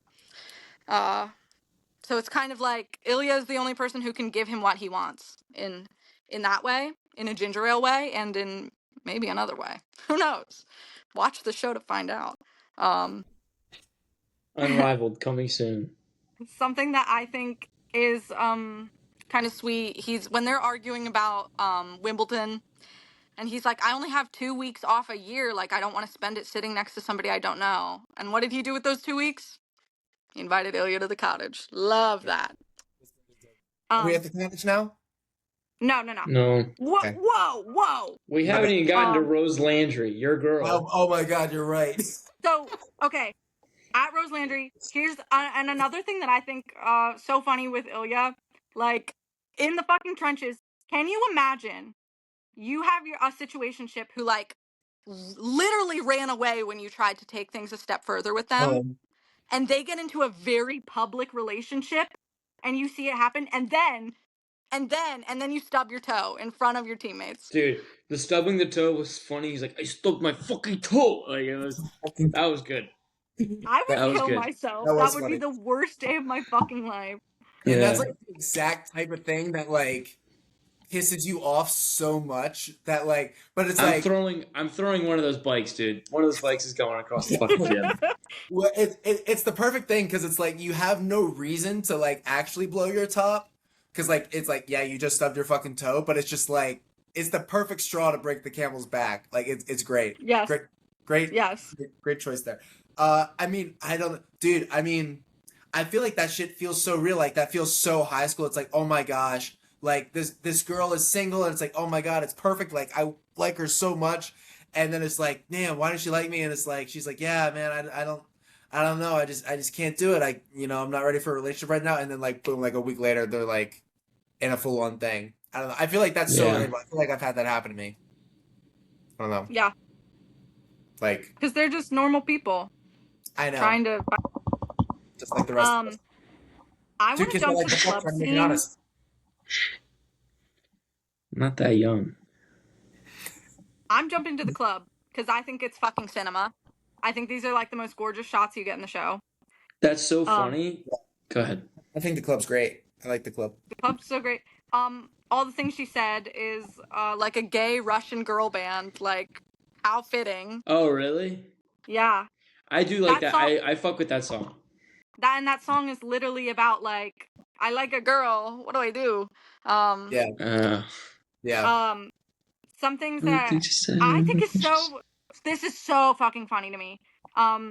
Miles, Rose's friend, is at the bar trying to get champagne, and he like makes eye contact with Ilya. He gives him a little wave, and Ilya, the mental cogs are turning, and he's like, Miles is here, which means Rose Landry is here, which means Shane is here, and he scans the crowd like fucking bisexual Terminator, like locking in on the target, immediately finds him. Bisexual Terminator. That's good. That's it. And if you remember his expression, like he is so stony. Like, oh my god, he's such a good. Oh my god. And Shane is trying to dance with this girl that everybody else says is hot, while so Miles is like kissing up his back. What the fuck was that? Like, I thought that was weird, but that's what's literally okay. That is literally like the most finally literal... something we see eye to eye here. That was weird, but it's like the most literal way you can say like the girl is in front of him, but the homosexuality is breathing down his neck. Yeah, yeah. Like that is so on the nose. I was confused by that. That guy was fucking on him. Yeah, he was and Shane wasn't pulling away. I was like, what the fuck was Rose thinking? It's like, oh, you don't care. Crazy kid. Also, yeah. Yeah. Also, a note. She knew. Shane, here with her while we're in drink corner. That's me cornplating. Shane drank a beer. Shane drinks a beer with Rose. Yeah, and he doesn't like to do that. I know. He tries something new. Like he's trying something new with Rose. Yeah. Goes right back to ginger ale. How was that corn plating? Was that good corn plating? Excellent corn plating. Excellent corn plating. I thought it was pretty mid. One of the I was fishing for that compliment. On the plate. That's baby corn. I've seen. Why was Ilya not having sex with a chick but he was alone in the shower while Shane was having sex with Rose? Yeah, because Shane wasn't paying any fucking attention to him, right? Shane was just focused on... They lock eyes. Like they lock eyes? That's like the whole sequence. They are like, they look right at each other. And that's when Shane has left Rose. He's like, I have to go to the bathroom. But it's really because he saw a couple of Ilya's teammates and he's like, oh, fuck. Okay. And they just sit there and this other girl is dancing on Ilya and they are just locked eyes. Yeah. Dude, he's fucking eating the shit out of her ear. Yeah. Dude, Ilya's eating the shit out of her ear. Like, he's got his fucking tongue in there. He's got the fucking earring in his mouth. And if he's you remember, like, earlier in that episode, he is, at this point, like, starting to turn down women for Shane. Like, when he's, scrolling on his phone and, like, a girl comes over. So, I think that's kind of the conclusion we're supposed to draw, is he's just I guess he's only doing it out of spite. He doesn't actually want... He saw all that, and there's that really hilarious shot of him standing in the mirror and going, fuck this! Yeah. And he came out, he's like, I need to get laid, I need to stop thinking about Shane. And then Shane is right in front of him. Yeah. Well, it starts in the hotel room. And he's like, we're going to a fucking party, I need to get laid. Going to a fucking club. Yeah. And then the one... With the trans guy, right? Yes. Yeah. They're like, what? What the fuck do you mean? He's like, put it on, let them know we're going to a club. Like us. Dude. Tell people! God, you're so fucking ill. Dude, I didn't know your Russian accent. Tell people! I didn't know your Russian accent. Is it good? I've been workshopping it. I think so. Yeah. In preparation for this pod.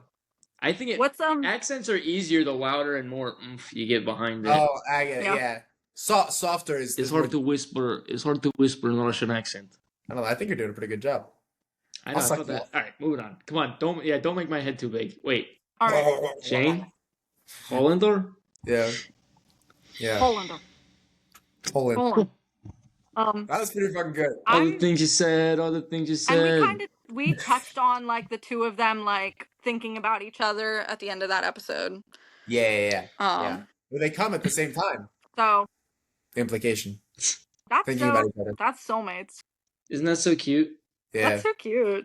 Yeah. Goals. It's couples goals right there. Couch? It was strange. That sex scene is so weird. I think it was bed. Was it bed? Sex scene is weird. I don't know. If I was even immediately know my boyfriend's gay if that happened to me. Like I think she knew based on the fact that Miles was sucking on his fucking neck. Okay, so Liz, here's a question for you. Okay, As a So, beard. As a beard. well, Yeah, as a beard, okay, this I'm is the qualified to thing. know about these things. So, all right, so you are into guys, and you meet this guy at a bar, and like you're pretty sure Connor he's gay. story. Connor story. You're pretty sure he's gay. Let's say it's Hudson Williams. You're pretty sure he's gay, and No, he's just Connor. into you for some reason. You guys hit it off. It's cool. And it's like, hey, maybe some drinks are flowing, and you guys start making out. There's some sexual energy that gets added to the mix. You know he's gay, though. Are you going to have sex with a guy that you feel a connection to, even though you know he's gay? Not a fair question because I've done it. So the answer is yes. Cheers. Adam, would you? Adam, would you to a lesbian? If I thought she was a lesbian, of course. Oh yeah. Yeah. Really? Yep. I think we. Sexuality is fluid. Sexuality is a spectrum. It's fluid. It ebbs and No. flows. I understand that. Well, I mean, it seems that what Shane learns throughout the course of the series is that he is pretty much a 6 on the Kinsey scale. Kinsey scale strikes again. See, and we're tying it back to the Kinsey scale. We talked about this last time. I know we did. I know. Yeah, that's what I was saying. That's why it's a good sequel. To the Big Mouth I missed Pod. the script writing for this pod here.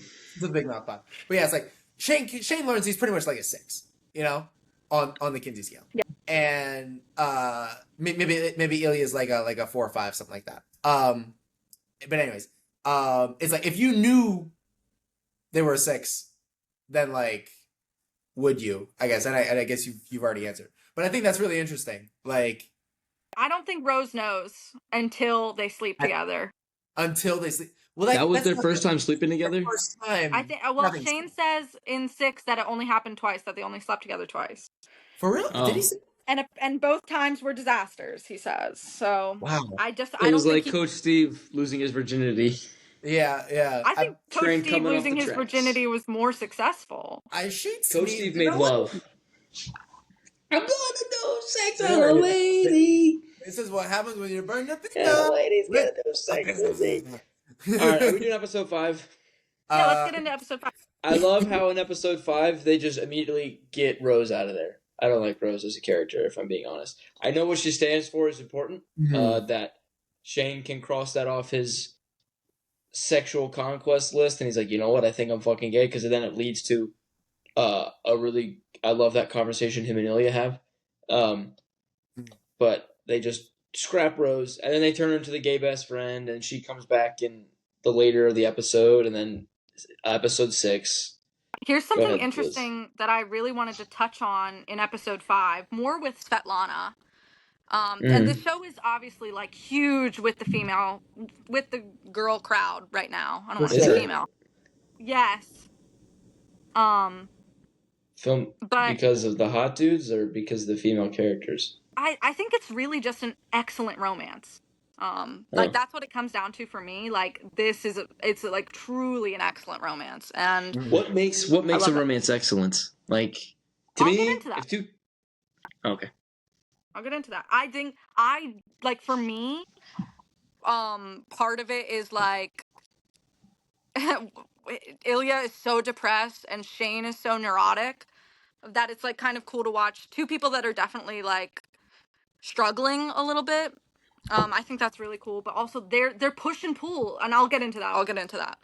But this show does not pass the Bechdel test. Oh wow, does it not? No, I don't think, and I don't think it's necessary. I don't think it has to, because and for the listeners, the women are the listeners, and for me, and for Lucas, the Bechdel test is Liz. Oh, am I supposed to explain that? Someone. Yeah. As the resident woman, I was going to let you explain. Hey, hang on, Rocky, come on out. The Bechdel test is it's kind of a litmus in media where, is it if two women have a conversation to one another that does not about a man. Yeah. And you'll see like many pieces of media throughout history do not pass this test, and it's kind of like watching women kind of take this secondary role. Obviously, like the first thing that comes to mind is Star Wars, the original trilogy, Lord of the Rings, stuff like that. Lord of the Rings. Yeah. There's hardly any Oppenheimer. women in Lord of the Rings. Oppenheimer. Oh. Yeah, it's like, yeah. But Heated Yeah. Rivalry does not pass this test, but I don't think it's necessary for it to. I think the women are, especially like, I think Svetlana is so fucking cool. Svetlana, and She's great. Elena, who Is is that Kip's Kip's friend. friend? It's like Kip's Kip's friend. friend? Yeah, yeah. They She's good. are I like her. She's they are fun. smart. They have their own thing going. They are Yeah. confident. They I'm not gonna say they're well developed because we don't know anything about their lives. Not really. Yeah. But this show really You is want to sell more cars about or like, something. here's the thing, if women were more involved centrally in the story, then there wouldn't be a plot because they'd figured out. They'd Yeah. clock. Yeah. So I don't really think it's necessary for it to pass this test, but it is interesting that it's so big with women right now and it's doesn't Yeah. pass. So wait, real quick, Um Liz, with that, do you think women, and I don't know how, how in vogue this term is. Do you think women have better gaydar than men? like in general from like a straight man? Maybe. Yeah. Yeah. You think Yeah, so? I'd say so. I'd say so. That's so funny because I would argue that men are actually more obsessed with determining who is a homosexual, and it's interesting that women are a bit more attuned to it. Yeah. Observation. Yeah. Cuz it's there's a there's flair to it. Yeah. Um Yeah. Outside looking in type yeah. thing. Yeah. Um Anyways, Solana's so we good. got rid of Rose Landry. We got rid of Rose Landry. Love her, bye. But Why do you we're love Rose? Why do you love Rose? she's so, I think okay, truthfully, I think she's irritating, but Oh, you don't she's a like good her? friend. I think Oh, like yeah. some of the things she says just piss me off where she's like, I was so bad in that movie. Girl, shut the fuck up. Oh. You're a famous actress. You're a Wouldn't famous you do the same actress. thing? Shut the She's fuck definitely up. supposed to be Jennifer Lawrence, I think. Maybe. Also, on the topic of hating Rose, I think she was a Detroit fan, right? And this pisses me off because She's a Michigan Bill girl. has this take too. Some Red Sox fan brought a Yankee fan in. I think I don't know, famous Red Sox. It doesn't fucking matter. But if I was a famous actor and my girlfriend or wife, whatever, was a fucking Dodger, I'm trying to think. Let's say she was an LA Spark and I'm a Mystics fan. I'm not gonna convert to a fucking Spark fan because my fucking girlfriend plays for the Sparks. Fuck no. You have a loyalty to your fucking hometown and your community. You stand on that fucking business. I don't know Is about that a hot that. take? I feel like most sport fans, if they're worth their fucking salt, That's interesting. agree with that. Yeah, well, I guess it's just. Do you know how easy it would be for me to fucking ditch this motherfucking team back here or not be a fucking Wizards fan? You do it for the love of the game. Is that what's gay about it? Since we're on the topic of gay in sports, is that gay of me? Well, Because I want to stick with the team, even though it's so toxic and terrible to me. Waste of time, energy, and money. Wow. I wonder if this could be applied to other areas in your life. What are you referring to? But my affinity for elf culture? Yes, that's exactly what I was referring to. Well, it's funny because we've had this discussion, like, and I basically said, like, that's kind of like my fantasy, like, is that we have, like, for example, like, Orioles fan, like, if my girlfriend was like a Red Sox fan or like a Yankees fan or something like that. You're right. And then we like watch the game together, and then it's cool because one of us is gonna win, and then we have great sex afterwards. It's like that would be awesome. That's essentially what Heated Rivalry is all about. Bingo, baby. But yeah, it's either Montreal or Boston, and either way. When you break it down like that, it's a different type of movie to me. So I appreciate that, Liz. Thank you. And Liz, to your Jennifer Lawrence comparison, I gathered it was a bit more of like an Anna Paquin type thing, because like child actress, and also was in the X-Men movies. X Interesting. Squad, baby. X Squad. X Squad. Let's fucking X go. Squad. Funny. X Let's Squad. go.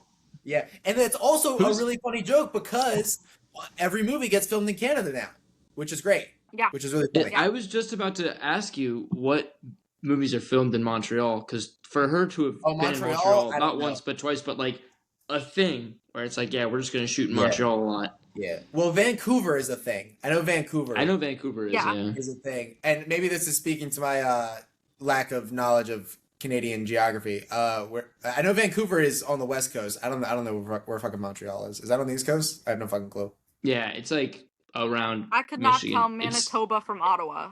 It's like north of Ohio. I don't know. Okay. I don't know. Well, where's Calgary?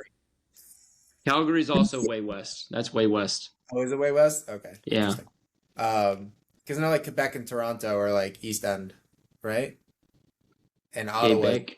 is Well, East End. Montreal is in Quebec. Quebec is a state. Oh, is that a province? Oh shit. Yeah, province. I don't Sorry. know fucking shit about Canada. Clearly. Anyways. Yeah. Anyways. Okay, back to episode 5. Liz, please. Yeah. Geography Go ahead. Oh, later. you know what? I'm Basics sorry. now. Montreal. I'm sorry. Montreal is like maybe. Sorry, I know this is a little off topic. It's maybe 30 miles north of New Hampshire, Oh shit. Okay, so that's like and Ottawa is like directly north of like where Lake Ontario and New York State kind of meet, like north Oh. of Syracuse, kind of. interesting.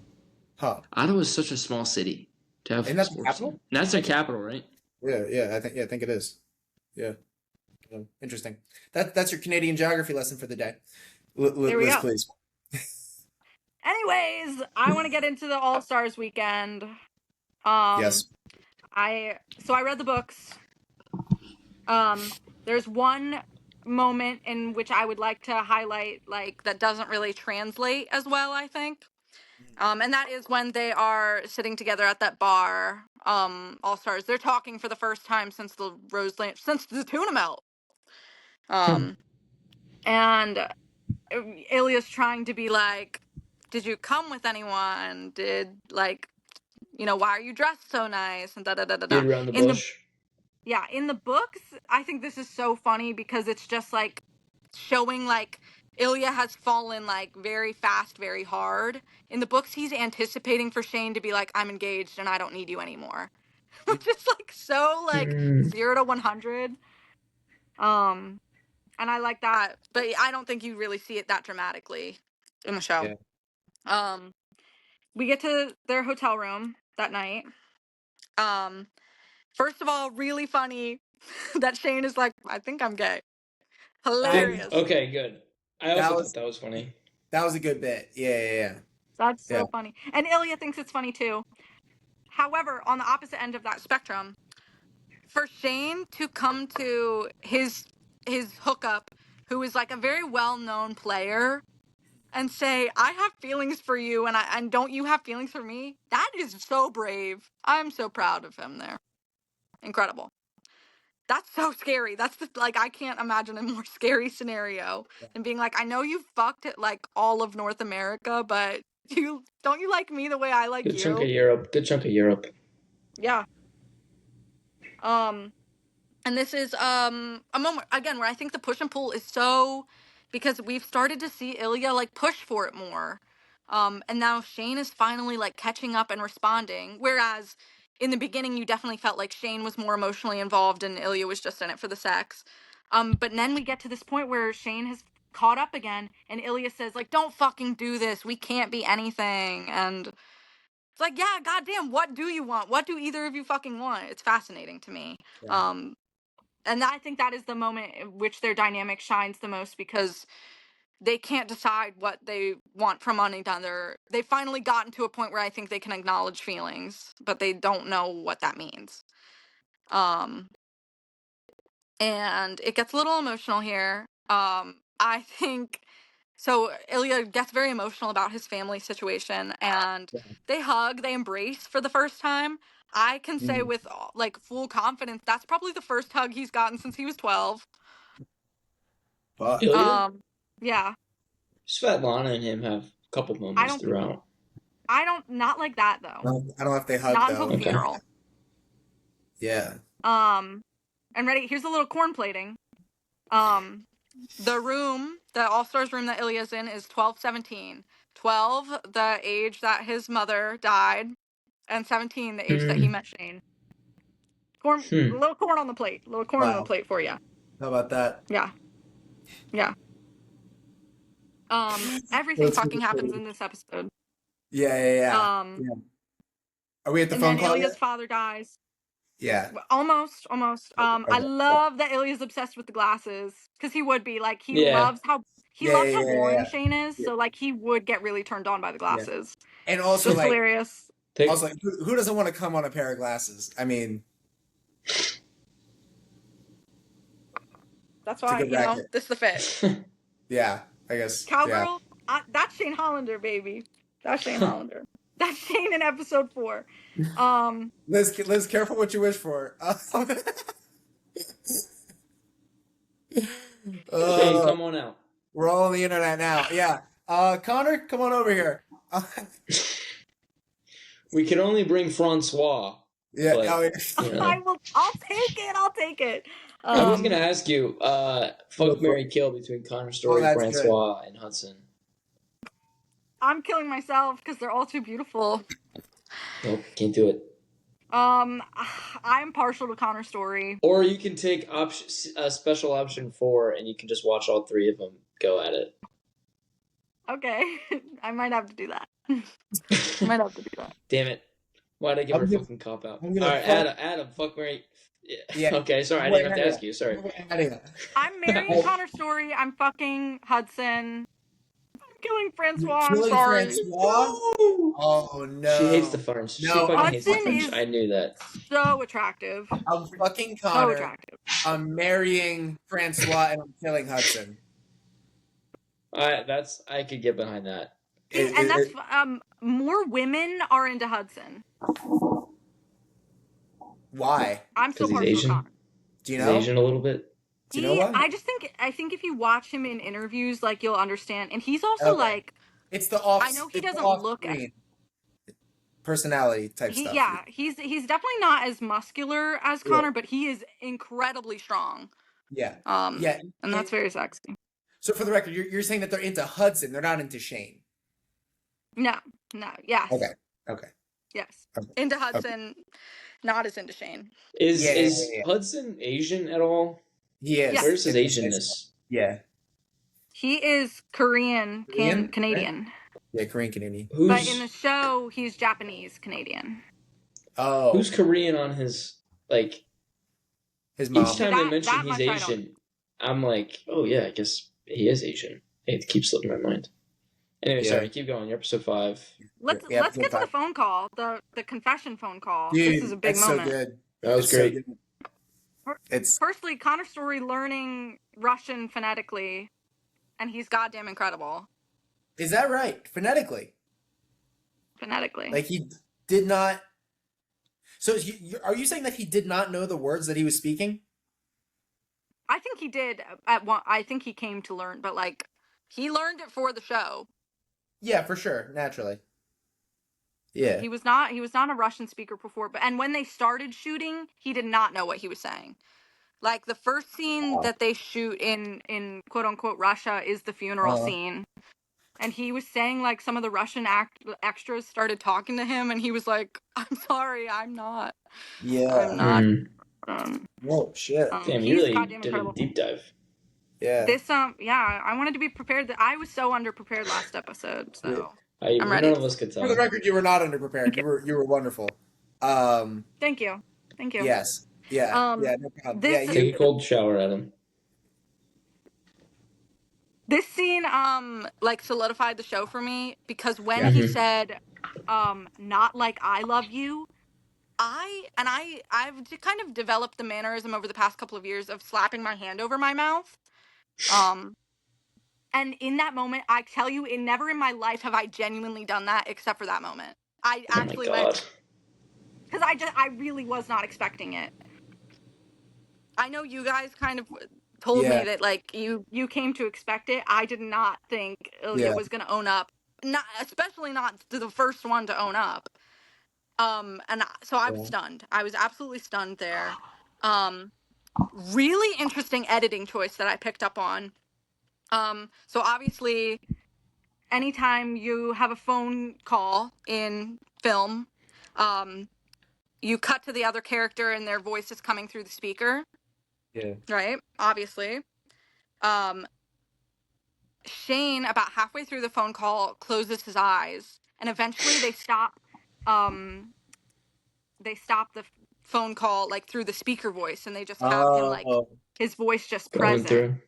And my I thought God. that was really interesting. And Holy shit. then that phone voice, quote unquote, returns when the song cuts out. Moonlight Sonata, incredibly interesting choice here, especially when you contrast it to the song that plays at the end of the episode. Moonlight Sonata, we're talking about under dark, like under wraps, and then I Need Sunshine. So very, very cool. I definitely, the first time I watched, I was like, why the fuck are they playing Moonlight Sonata? But I think I get it now. Shane is better than me because I would be translating. I would be recording into a translator. If I heard the name Svetlana, I would be murderous. Click. Hang up on his ass. He's better than me. You're on fucking notice. Another choice that I really, oh my god, this whole scene, it's probably one of my favorites in the whole show.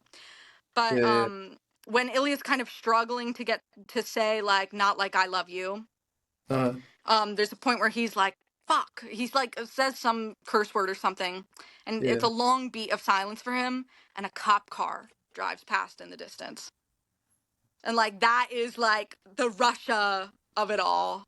Like, oh my god, this scene is just so fucking delicious to me. Oh, it's perfect. Somebody else weigh in. Oh my god. That Yeah, I didn't mean, happen. it might. I mean, like the contrast. I'll go here, Adam. You've talked a lot.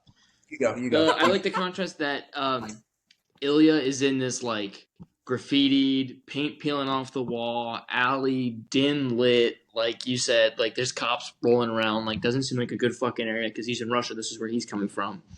And Shane, wherever the hell he's at, I'm assuming he's in his apartment. Yeah, is just so at peace. It's whatever. He's just so at peace. I'm not assuming anything about his life, but it seems like he's lived such a sheltered life. Whereas it's almost like he's getting lulled to sleep. Like this is Ilya, who's, I'm not going to be so dramatic as to say fighting for his fucking life because he's not, but he's giving that type of performance in this monologue. And then here's Shane, who's like just calm as can be, relaxed, shutting down, like being, like giving himself up to Ilya. Like just he feels so at peace right now. Whereas you have Ilya like a just kind of suffering. Yeah. And I also I wanted to mention this earlier too. I'm not sure where it fits in, so I'm just going to throw it here. The role that hockey plays in both these guys' lives is very different. You have Shane, when he was talking to Rose in episode 4, he was saying that I think because she asked him, where were you when you were 8? And he was like, oh, I was probably playing hockey, and that was back when I was doing it for fun before scouts, pro days, marketing, deals, like before all that shit started happening. And she kind of makes the comment like, oh, like it's not fun for you anymore. And he's like, I mean, I kind of play it out of necessity. Like he plays it for his job. Ilya, he plays it as an escape. He hates Russia. I mean, you find out in this episode, he wants nothing to do with fucking Russia. Now that his dad's dead, it's almost like a weight has been lifted off his shoulders. I mean, you see how the end of episode 5 and episode 6 kind of end up. Hockey was his ticket out of Russia. It was his ticket out of the motherland. Like he came to the U.S., started playing hockey because he fucking loved it. It put him on a level playing field. Nobody cares who he is off the ice, on the ice. And it's an escape to him. He loves it. Shane is fucking sick and tired of it. He's like, man, like, this is just something that I'm, one of the only things I'm really fucking good at. So just the contrast between both of them. Interesting. I feel so differently about that. Really? I think, and again, I'm weighing in with a little bit of a book perspective. And especially in book 2. And I hope we'll see this dynamic more in season 2. Shane lives and breathes hockey. Like he doesn't have any other hobby outside of that, and that definitely means it can be oppressive. And Ilya, it just happened to be what he was good at, and he likes it. It's fun. It is an escape, but it kind of gets down to a point where there is a point in their relationship where he would put Shane above hockey, but Shane is not ready to do that for him. So that's really interesting that you picked up that. And I think my perspective on them is so different. But now that you say it aloud, if I did not have the book perspective, I absolutely would agree. Yeah. Well, I don't think those are contrasting. I think they actually are just, they actually make sense. Really? Because, yeah, because Lucas, like you said, Ilya is just looking for an escape, and that was hockey, and now it can just be Shane. So he still gets what he wants. Yeah. And well, we'll see how. Yeah, and we don't know how it develops, but like that would make sense to me. But like that's really what Ilya wants. He wants to be out of fucking Russia and just enjoy his life. And like hockey was that escape for him, and now it can be Shane. But and then with Shane, like I think that Liz, you said, like that is oppressive. Like that neuroticism that like you always have to be at the top of your game, and like you have to be super regimented, and like not only with hockey, also with these brand deals and with publicists and the media and everything. And like I think that that's actually all of a piece together. I think you guys actually both saw the same thing. That's cool. Yeah. So. Aw. Now me and Bass are Shane and Ilya. And you're Rose Landry. No. Just for a second. Adam is Shane's oppressive mother. Who's Yuna! annoying and has no thing to add to negativity. Can I just be Kip's dad? The dad's funny. Oh, Kip's dad. I love Kip's dad. Kip's dad's great. Love Kip's I like that guy. He's good. He's good. Getting into Kip's dad. Well, before that, hospital after Shane. I love Shane when he gets fucking up. pancake, dude. Bro, that was crazy. I was like, is he gonna fucking die? Is that how this is gonna end? Is this gonna be like Brokeback Mountain? I feel, and it's usually like in hockey, like you're kind of holding your breath and they get up. Mm-hmm. But they had to break out the spinal board, like, and Ilya is so scared. Yeah, I like that. It's good. Yeah, it's not like he can do anything about it. So that's tough. Yeah, but when it ultimately leads to the hospital and Shane is high as fuck, and this is my favorite thing he says in the whole show. Ilya, love that.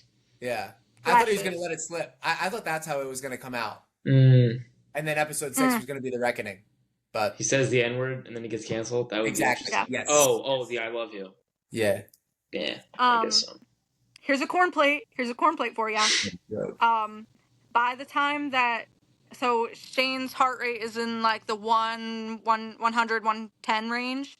Mm-hmm. And by the time like him and Ilya have kind of finished their conversation, it has dropped to 81, which is his Ilya's number. Jersey number. That's really fucking high for an athlete. I was gonna. Well, he's probably still under stress. I was gonna ask he's not how they decided their jersey numbers, like 81 and 24. Oh. Not a clue. Did I tell you about my necklace already? There it is. Yes, it's them. 24. It's them. Yeah. Have we been potting that long that Liz forgot? I'm already forgetting. Yeah. Look, I got a little. I got a blueberry and a cigarette on my bracelet. Give us the whole tour. Where's Boots at? Is she around? This might be 3 hours. This pod. We might do it because we haven't even hit episode 6 yet. And Lucas, this necklace are you feeling it? Hockey charms. Yes. Episode 6 or 3 hour pod? The 3 hour pod. 3 hour pod. 3 hour pod. I didn't think this would be the one to go, but it was gonna happen at some point, I guess. I'm wearing my cowgirl shirt. She's got her cowgirl shirt on. I got my cowgirl shirt. She's rounding it up. I wore this because of that song that plays at the end of the series, if you remember it. That's a good song. And the first. What is it? Rodeo by Lil Nas X? Yes. And so fitting. No, that's pretty good. It's like I said, saddle up, cowboy, I'm waiting for you. Dun, dun, dun, dun, dun. That's when they're driving away from his parents' house. Me and my friends we bought shirts. Mine is a pink one, and in blue, like blue lettering. It says "Hockey is gay," and it has two hockey players kissing. My other friends bought shirts that say "I'm coming to the cottage," and it has a picture of the cottage. So, I did not know this show had such a monumental. I knew it had some impact. dude, Did you know about the heated rivalry raves? raves. No, I don't want to know about them. That's so I've been to fucking two. funny. So I've been to two. They're basically like bar nights, where they play like edits of the TV show on the screen, and they play music from shows. So I've been to two of those. They're fun. They have like themed Where'd you drinks. go? Where'd they have them Um, at? Yeah, I was gonna ask Power where are Plant. they? Power Plant in Oh, Baltimore had Oh one. shit, Power Plant's fucking cool. Shout out Power And Plant. I had never been since they redid it, and it was at the Nevermore Hall, which is like the Edgar Allan Poe themed one. yeah. Oh Um, shit! it was awesome, Shout out Edgar Allan Poe. and it was just a good crowd of Just people, a and like hero. absolutely packed, of just people who love What heated rivalry, what and was people were dressed what was up, the demographic? It's just all mostly chicks, women. right? Yeah, that's what I figured. Okay. Mostly women. A lot of couples, like gay Oh, couples, which was awesome, men and oh women. yeah. Um, and definitely some gay men in there. Some It horny was straight just guys trying to definitely make it a honest. night where I was not scared of what was going to be put in my drink. You know, like Yeah, I was yeah, so. I think I actually yeah. got more wasted than I've ever gotten in my life that That's night. fucking funny. Yeah, I was gonna ask. Because I Did you felt black out? Do you know if gay no. guys like the show? Do gay men like the show?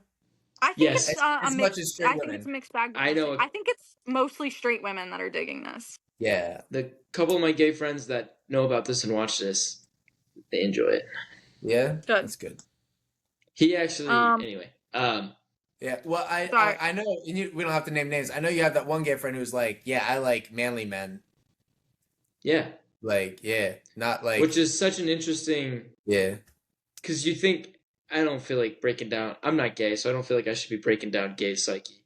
I The mean, end of episode 5. yeah. There's a bunch of different ways Huh? to love men, but this show does not have any twink. Put it that way. No twinks. No These twinks. No. Yeah, And the twink that they like Kip, I guess is the twink that they try and like sneak in Dude. there. Is like, dude, He's fucking jacked, you could punch out Francois right now. Shut the fuck So up. yeah. Kip is not. there a twink. is one. I will say one, and I don't know if he'll be involved at all in the coming seasons. And I haven't There is read a- his book. Is it But, Caden or Hayden or something?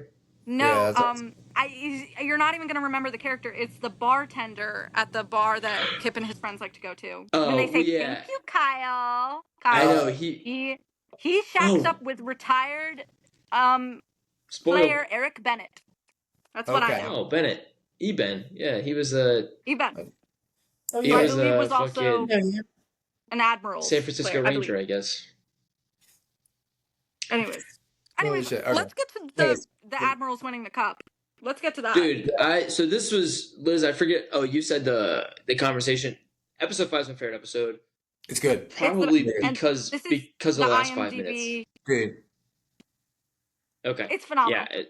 Yeah, the last 5 minutes is perfect because you have you forget about Scott Hunter. You forget about Scott Hunter. A lot has happened the past couple episodes. You forget about Scott Hunter. And I didn't binge this. I kind of broke it up over the course of a week, so it was a nice little. I was like, oh shit, Scott. Because I don't know how you guys left season 3, but I honestly totally forgot about Scott and Kip. I kind of assumed they were going to stay together, but then you see Scott looking into Kip's birthday party, and you're like, oh shit, that's a little. Yeah, they're not. That's a little sad. I thought that was and then, gonna be the end of and it. then it made me interested because I was like, okay, here we're gonna get some fucking conflict finally. Yeah. And then you don't revisit it, and obviously there's some Scott Hunter Um, mention here and there. But yeah, the end of episode 5, you have the Raiders and the Admirals playing, and I guess the semifinals, and you're kind of the episode's wrapping up. There's not much to work off of. You're kind of worried about Shane because he's got the fucked up collarbone, head injury, whatever the hell it is. Yeah. And then it's just him and his parents talking. And I'm sorry, the parents are really fucking boring. They don't have a whole lot to add. So anytime they come on the screen, it's kind of fucking lame. Where do you think he gets it from? Right? Well, they're Canadian.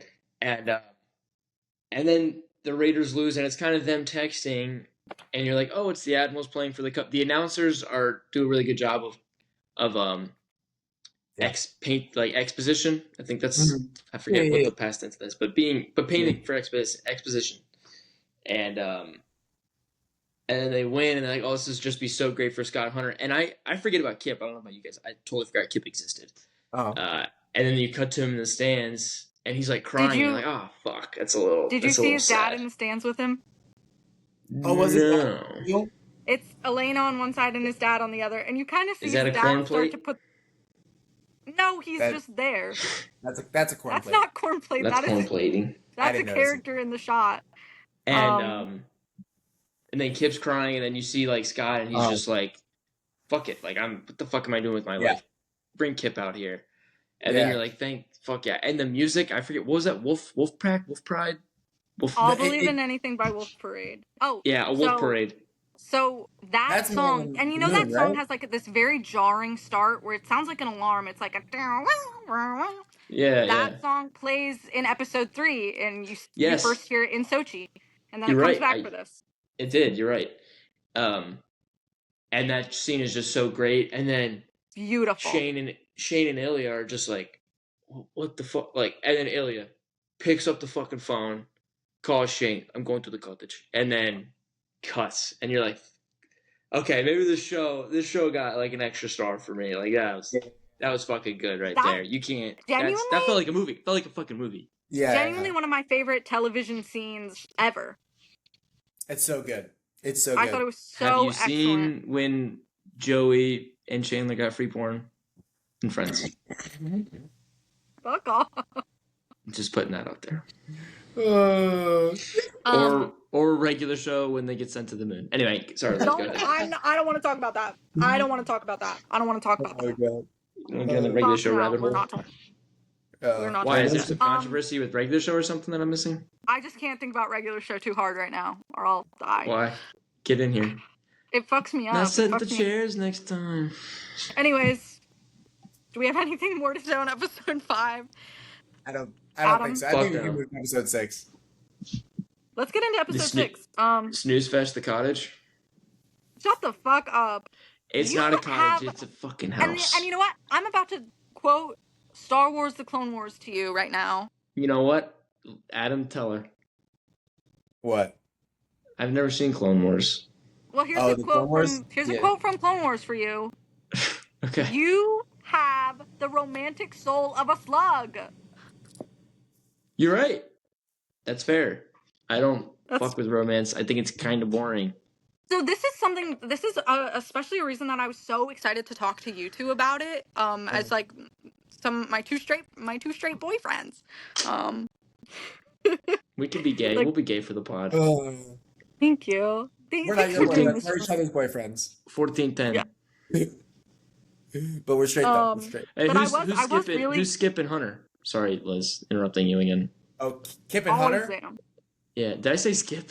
You did say Skip. You did say Skip. He's gonna move people. The Coach Skip Award? I think... You know what? I think I'm Scott. Yeah. Insane pull. What? I think I'm Scott. I think you're Kip. I agree. Why? Because I have my shit together? And I'm taking care of you? You make a little smoothie? Yeah, I think... You want me to put banana in it? Yeah, extra banana. Dude, that shit was extra banana is just hilarious. And I don't like using gay as like an adjective, but him making that smoothie was really gay. He pops the banana like with... I've never seen anyone... He probably used like a hand and a half. He probably used like one hand. Other than that, he's like... It just... Yeah. They're just locked in. The camera's just locked in on him peeling that fucking banana. It is a pretty gay profession. Working at a smoothie making? I don't think so. I think Kip is just...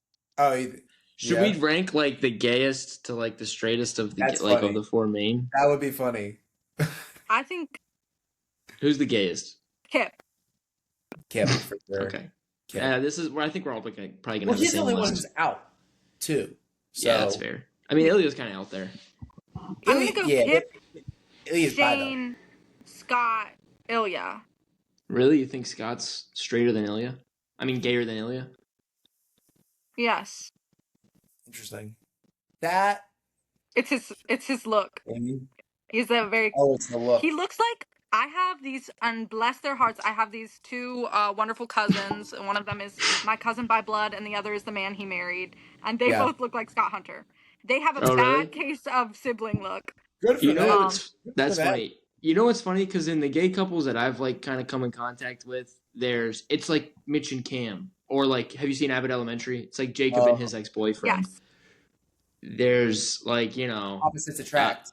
A 5'9", 175, and there's like a 6', 6'1", 250, 260 kind of guy, and then in this universe, it's kind of not like that. Yeah. No, there's a lot of bad case of sibling look among gay men. Interesting. Well, Kip and Scott. I was like, no way they're gonna make these guys like hook up because they look much so alike. No, those are my cousins. 4 minutes and 19 seconds later. My cousins. So my cousin and his husband, are both doctors. Just holy fuck, they must be rich. Yeah, they're a fucking power couple because one is he delivers babies and the other is a professor. Holy shit. They live they live on in Ocean Pines. At their wedding.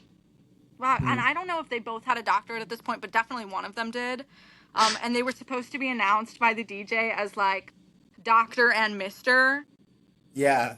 You know, when you walk in, this guy could not have fucked it up worse. Mr. and Mrs. You see where this is going. Oh, that's funny. Mr. and Mrs. Would they run with it or what? What DJ? Most useless wedding profession. Like, yeah, let them in. Well, what? This is a wedding DJ. That's your first. Like, Adam and I think I've had this conversation. Yeah. What the fuck is a wedding DJ doing that this fucking thing can't? Like, I have Spotify Premium. We can just play We can play 2 or 3 episodes of Lucas and Adam's show. Yeah. Get this thing fucking going. Sprinkle it in. Yeah. My first dance at my wedding will be to our Big Mouth. All Star by Smash Mouth. Oh. It's going to be what? What song? It's going to be to our Big Mouth episode. That's going to be my first dance. It's going to be 2 hours slow dancing. You and Hudson Williams. Oh, don't tease me. Sorry, Liz. Go with your episode 6. Yeah, episode 6. We first get into the Scott Hunter speech. And I love the way he ends that. Fear is a powerful thing, but I found the one thing that is stronger. Yeah. Love. Beautiful. Love. Just like, I think, and we're finally allowed to get into sappy, happy territory here. I love it. Finally. Corn plating. When Shane and Rose were together, there were like, when they were like both scrolling through tweets about them. Yeah. There was one in particular that said like, Shane looks like he'd carry her bag and da da da da da da da. But they get to the cottage. He never carried Rose Landry's bag. He carried Ilya's. He carried it. He did, huh? Yeah. That was a bit of a weird moment for me. I was like, this is weird. Yeah. What part was weird? No, it's cool. Yeah, what carrying part? the bag? Yeah. Oh. They're both big, strong hockey players, so. Yeah. Oh. The cottage itself, dope. So good. Reminded me of Companion. Oh yes, and that was one of my top movies of the last year. Companion's good. I think 2024 is when that came out. Nah, 25. Oh my god, don't ever say that to me. Late 25. But again, such a good choice in setting. As compared to all their usual meetups, like, it's usually very dark. Especially, like, the first time, it was kind of washed in this, like, almost red light. Mm-hmm. And they get to this cottage, and it's supposed to represent this place of, like, freedom to them. And they're just bathed in, like, pure golden warm light. And it's beautiful. Yeah. And there's so much glass. It's like, we're not afraid of being seen. Yes. Shane starts to bring the curtain down, but Ilya brings it right back up. Yeah. Jacob Tierney specifically commented on Hudson's performance in this episode and said it's like a puppy learning to play, and I love that. One of the, like, when they get to the bedroom, they're doing that like little bellhop thing where he's like, you can't treat the staff like this. You know what I'm talking about? Yeah, you're right. I love that moment. And they're being playful. I love them. Like we love them as a couple at this point. I feel. I hope you guys are on the same page as me. But Yes. he says, like, I think I know how the staff likes to be treated. And, you know, very flirtatious, very sexual. But then he says, I think I know how the staff likes to be treated after all these years. And that moment kind of made my stomach drop. I was like, yeah, you two really do know each other. Yeah. Oh, my God. Yeah, they're like 10 years in. It's crazy. Yeah, this is like a decade of situationship from hell. Yeah. Or heaven. This is, what's that? I said, or heaven. Or heaven. Or heaven. This is an instance. I'm very firmly a person that says I remember is more romantic than I love you. And Ilya is like such a great example of this throughout the series. Like, you know, the ginger ale, at All Stars Weekend, you know, like I know what you wore. And bringing up this conversation that they had in like fucking 2011 to be like, oh yeah, and your dad reads the New Yorker and he's boring. It's like, oh my God, you drank in every detail and I did not think you were locked in like that. Yeah. So I love seeing that come to fruition. Yeah. Great way to surprise your significant other. Doing some shit like that. Yeah, like I remembered what our conversation was in this bathroom 10 fucking years ago. Yeah. Oh my God, that's beautiful. It's great. I love the loon call, the stupid Canadian wolf bird. Oh yeah. We love that.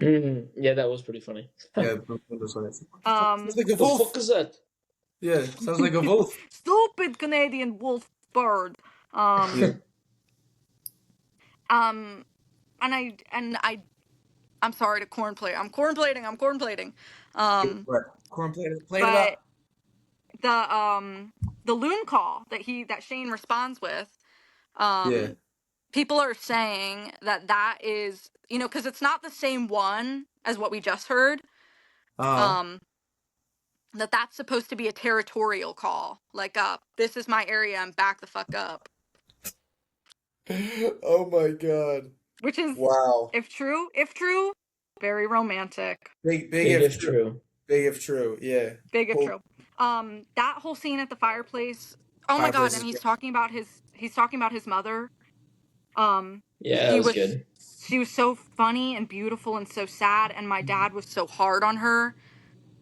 He's talking about himself too in that moment. Maybe he doesn't realize it, but to me, like, that's Ilya. He's funny and beautiful and sad, and his dad is so hard on him. Yeah.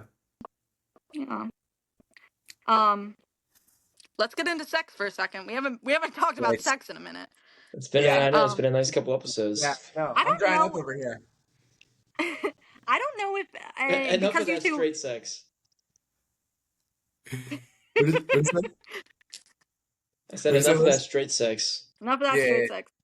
Yeah. And I'm gonna ask for your genuine answers on this. Did any of the scenes in this show ever have you two feeling like a little hot under the collar? Please be honest. Yeah, I thought that the sex was hot for sure. Yeah. Okay. Yeah. I appreciate that. I wasn't like, oh my God, it makes me want to fuck something, but it was like, damn. Yeah, for sure. Did it move? Did it move? It did not move. Did it move? Did not move. No. But I was like, yeah, I can get into that. No opinion. Cool. Yeah. Yeah, because it's stuff more along the lines of like, okay, like when Scott picks up Kip, I'm like, all right, my type of shit, or like, but it wasn't like Hudson riding or Shane riding Ilya. That didn't like do it for me. Like Cowgirl. I was like, oh, that's Cowgirl cool. Shane. Yeah. What's up? Cowgirl Shane. Yeah, like, hey, there it is. I was like, oh, he's really getting his hips into it. Cool. I was like, yeah, he's working it, you know, because yeah, you know, we've all been there, but yeah, I was like, this is hot. It wasn't like I'm horny though. You know what I'm saying? Yeah. You know what I'm saying? I absolutely. I get absolutely. I get what you're saying. Yeah. Not you. I unfortunately no, I did not. Move? It was. I didn't really love the show too. Maybe if it was if there was we got like 5.5. shooting and bank robberies going on. Like if it was Point Break, I think Point Break made me a little bit more hot and heavy than this movie. You want me so bad? I'm like an acid in your mouth. Season two spoiler, plane crash. What, they're like fucking on a plane, and then it's an orgy on the plane, and then it all goes down, and the orgy keeps going throughout. No. Anyways, back to what I was saying. My favorite sex scene in the whole show is the calling Hayden on the phone blowjob. Oh, yeah. That is my favorite. That's good stuff. I'm gonna. Hang on a sec. And you guys don't have to say more. Have you guys been there? You guys taking a call? Well, when you and I filmed our first pod, we were actually in the same room, sitting across from each other, and the foot job you gave me was insane. Yeah. Twin foot jobs. Yeah. Yeah. Because I don't think I've been. Maybe I've sent been a there, text. but not to that extent. Yeah. I don't think I've ever been there, but spoken to someone else. If there was a situation where someone was calling me while something like that was going on, the phone call is getting ignored. Yeah. I thought it was hilarious. He was like, I gotta take this call, man. I gotta take this call. Who the fuck? Yeah, I was like, this is my team. Like, this is a coworker. Later. Like, come back later. Yeah. It's been weeks. Okay. This is like, yeah. This is his 2 weeks in his rustic getaway. Yeah. And he's like, this was important. Retreat. Yeah. Silent retreat. Yeah. Yeah. And it's just like to check in on his kids. It's like, kids will fucking be there tomorrow. Who the fuck cares? That was his dad? I thought that was Caden. They're best friends. Yeah. Are they best friends? Or are they coworkers? That's what I'm saying. Coworkers. He was calling about Hayden's kids. He was like, oh, he just had another kid. And I was like, who gives a fuck? He'll have another. The kid will be there tomorrow. Best friends. Well, then Rose calls too. Hayden doesn't know shit about Shane. That we know of. I'm sure there's some type of. Yeah, no, they have a deeper bond than what the show. To be fair, there's really not much to know about Shane. There isn't much to know. Well, and yeah, he doesn't let people know. He's willing to let people know. Yeah, but it's like, okay, blowjob from your soulmate or phone call from a coworker. And when you combine them, it's coworker. Fucking hot. So I believe it. Yeah, no, it is hot. Like you can't shit where you eat. Well, I do fuck with that. Like hey, you got to keep your voice down, or it's like, oh, you got to be quiet. Like that's hot. That's cool stuff. So that's something they play into a lot. Like that is definitely part of their dynamic. Is kind of not like the excitement of getting hot, but like the sneaking around is part of it for them. Yeah, I know. I was wondering. Yeah. I mean, I'm not trying to speculate for season 2, but I'm wondering if like that's gonna play a role. Like their relationship's gonna peter out or plateau at some point. I don't want to be there to see that. It's gonna get. I think you're gonna like season 2 a lot. I hope. You had me at plane crashes. Yeah. Are people jumping out of planes? Is Keanu Reeves jumping out of planes with like no parachute and just throwing guns? Fuck it. That scene segues into. That is pretty. You just talked over Liz. I'm sorry. Everyone's talking over Liz. What were you saying? No, this is not. First of all, Liz, listen to any other pod. I am always the one getting bitched the fuck out, and I feel like Anyway, Liz, go with say your piece. Adam, that scene. Take a fucking 5. And I just did it again. That scene segues into. No, but it reminds me of Point Break.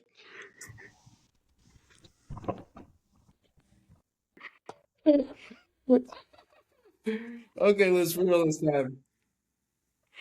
That scene segues into a line that I think is probably the most important in this whole show.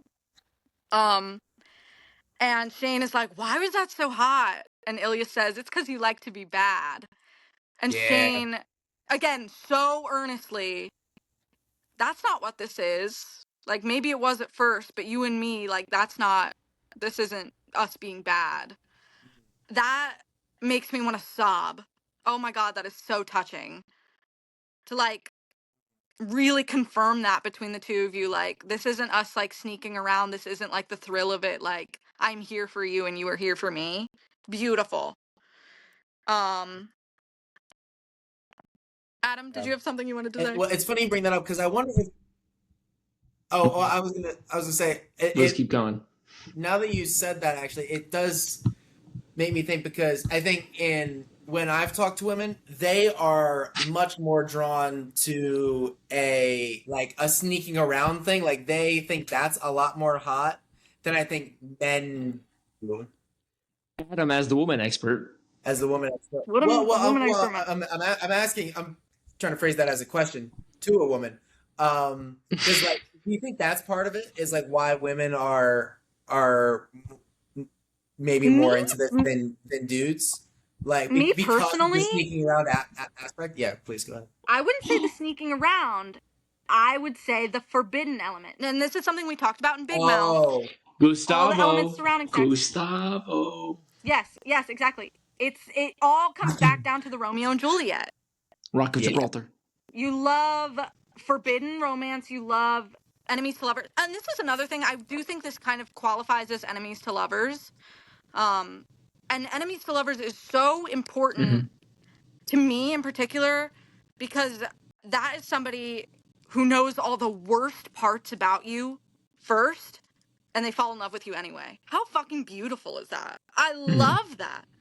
And that's like, I think a lot of all my favorite romance tropes are in here. So interesting. So, okay, Liz, that's so interesting because I've wondered about the enemies to lovers, and I always thought two people are actually enemies because they don't know things about each other. yeah. The way that I normally think about it. It's actually a misunderstanding. It's not that they know the worst things about you. It's that and then they come to learn the good things about you or, love you in spite of those things, whatever. Or because of those things. I guess it's just like normally I think people are enemies because of a misunderstanding. So that's interesting. And Yeah. I don't know if this really falls into the enemies to lovers thing because they were never they were I know it. and they were average points in time, but never they never fucking hated each other, I know. It's not really an issue. It worked. I mean, it worked out for me, but I felt like this movie, I mean, granted it takes place over 7+ years. Yeah. I feel like there was never a time that they really fucking hate each other. I mean, they didn't really like each other as much as fucking neighbors don't like each other because each one wants to have the best lawn, but at the end of the day, who really gives a fuck? Yeah. I kind of thought that's how it was going to be. I thought, once again, I didn't think it was going to be this physically intense. I thought we weren't going to get a good solid physical connection until at least halfway through the series. No, but part of that's why it's so exciting. I think for the average romance, like Bridgerton, for example, where sex is very prevalent, a lot of the times it's like they're in love and yes, and when are they gonna have sex though? And this is so opposite, where it's like they had sex. When are they gonna fall in love? That's the thrill. Yeah. There's so much that is exciting to me about this. That's also very much I think a man thing. It's just all right, we're getting down to business. When's it happen? If I actually like you later though.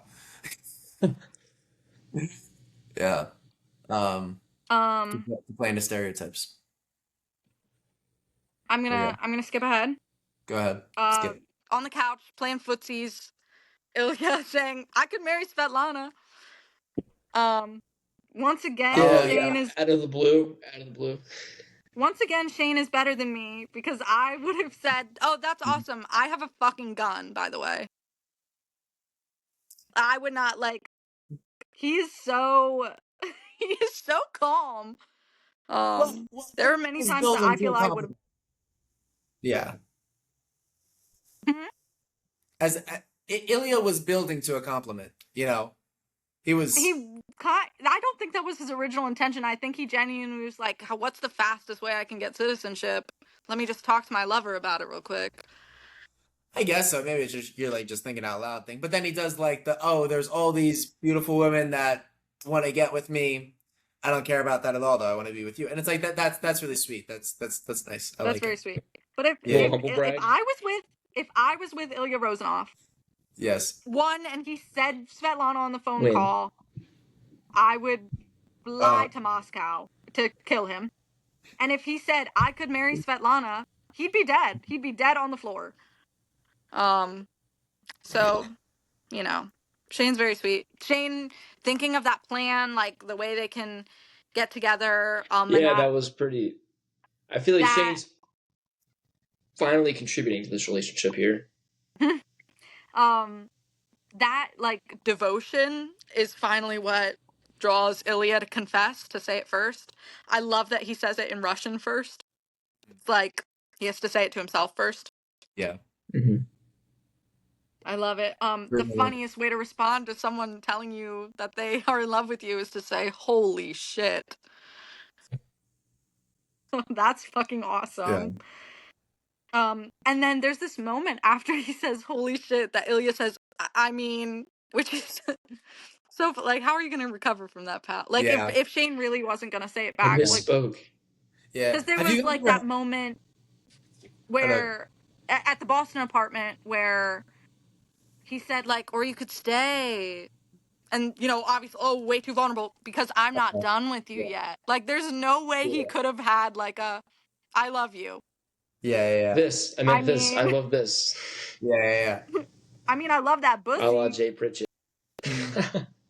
Have you I guys, love your big round ass. have you guys ever had a botched "I love you" or like a bad reaction to it? Either someone saying it to you or you saying it to someone else. Has that ever happened to you The guys? worst I got.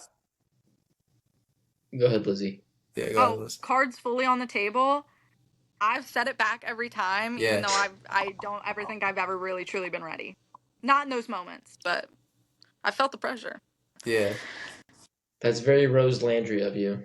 I think, and again, these were all the last time that this happened to me. I was 19, so I think I've grown a little as a person since then. Hopefully, I never find myself in that situation again where I feel. Do you guys hear my cat running around?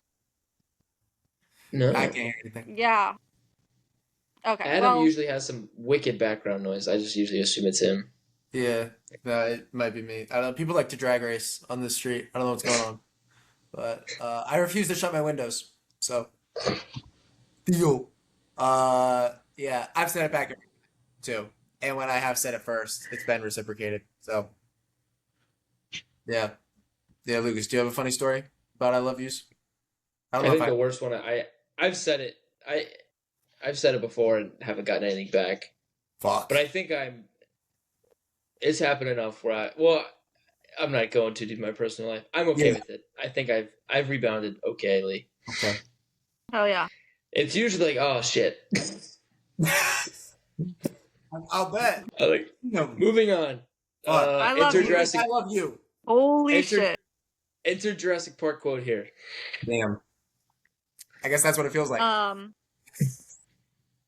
Fuck another you. Really beautiful moment. I'm moving on. Another really beautiful moment. Then this was the one moment I didn't cry throughout this whole show, but this was the moment that I got the closest. Yeah.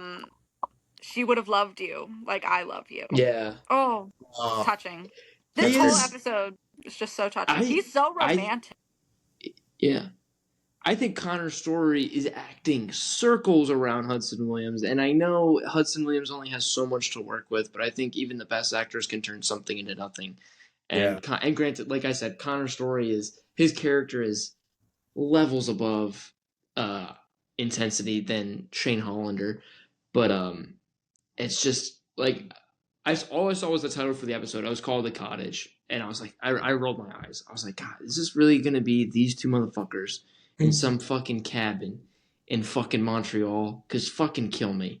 That's dramatic. That's dramatic. Yes. But I was like, episode 5 was fucking fantastic, and I was like, no way, we're following these two fucking goobers, and now they like, it's and but it was really good. It was there wasn't so much sex. There was plenty of other themes to work with, because at this point I was like, well, it's kind of the story's kind of ran through. Like, we kind of know that they love each other, and then once they said they love each other, that moment is really cool. That's awesome. But I think Ilya is just Connor Story is just doing some great things, taking this character deeper and deeper. And I'm gonna say it. I don't think there's many great performances in this TV show, and I think that's why when you have Romanov kind of doing these things, telling these You're stories thinking- about character. You're thinking of the princess in Russia. I'm thinking of the Princess in Russia. You're thinking of Rosanov. yeah, Rosanov. Oh, what I You're say, thinking Romanov? Yeah, you're thinking No, of I'm thinking of Black Widow. Black Widow. Rasputin. Natasha Romanoff. Yeah, Natasha Romanov. Oh yeah. What the hell? Rosanov? Yes. Ilya. Rosanov. Lily. We'll Because call him Lily. Ilya again, Rosanov. his name is so interesting because like other players call him Rosie. And Yeah, then yeah, yeah. obviously Shane gets a girlfriend named fucking Rose and Oh calls shit! him Oh, Lily. shit. Like that's all. I didn't make that connection. And I didn't pick up on that Corn until plate. what's his name? Carter Vaughn. This is also a really funny moment in the series for me when he comes up to them at All Stars and he's like, "Cats and dogs." And he calls him Rosie. He I calls like him that Rosie guy. there, and I was like, Yeah.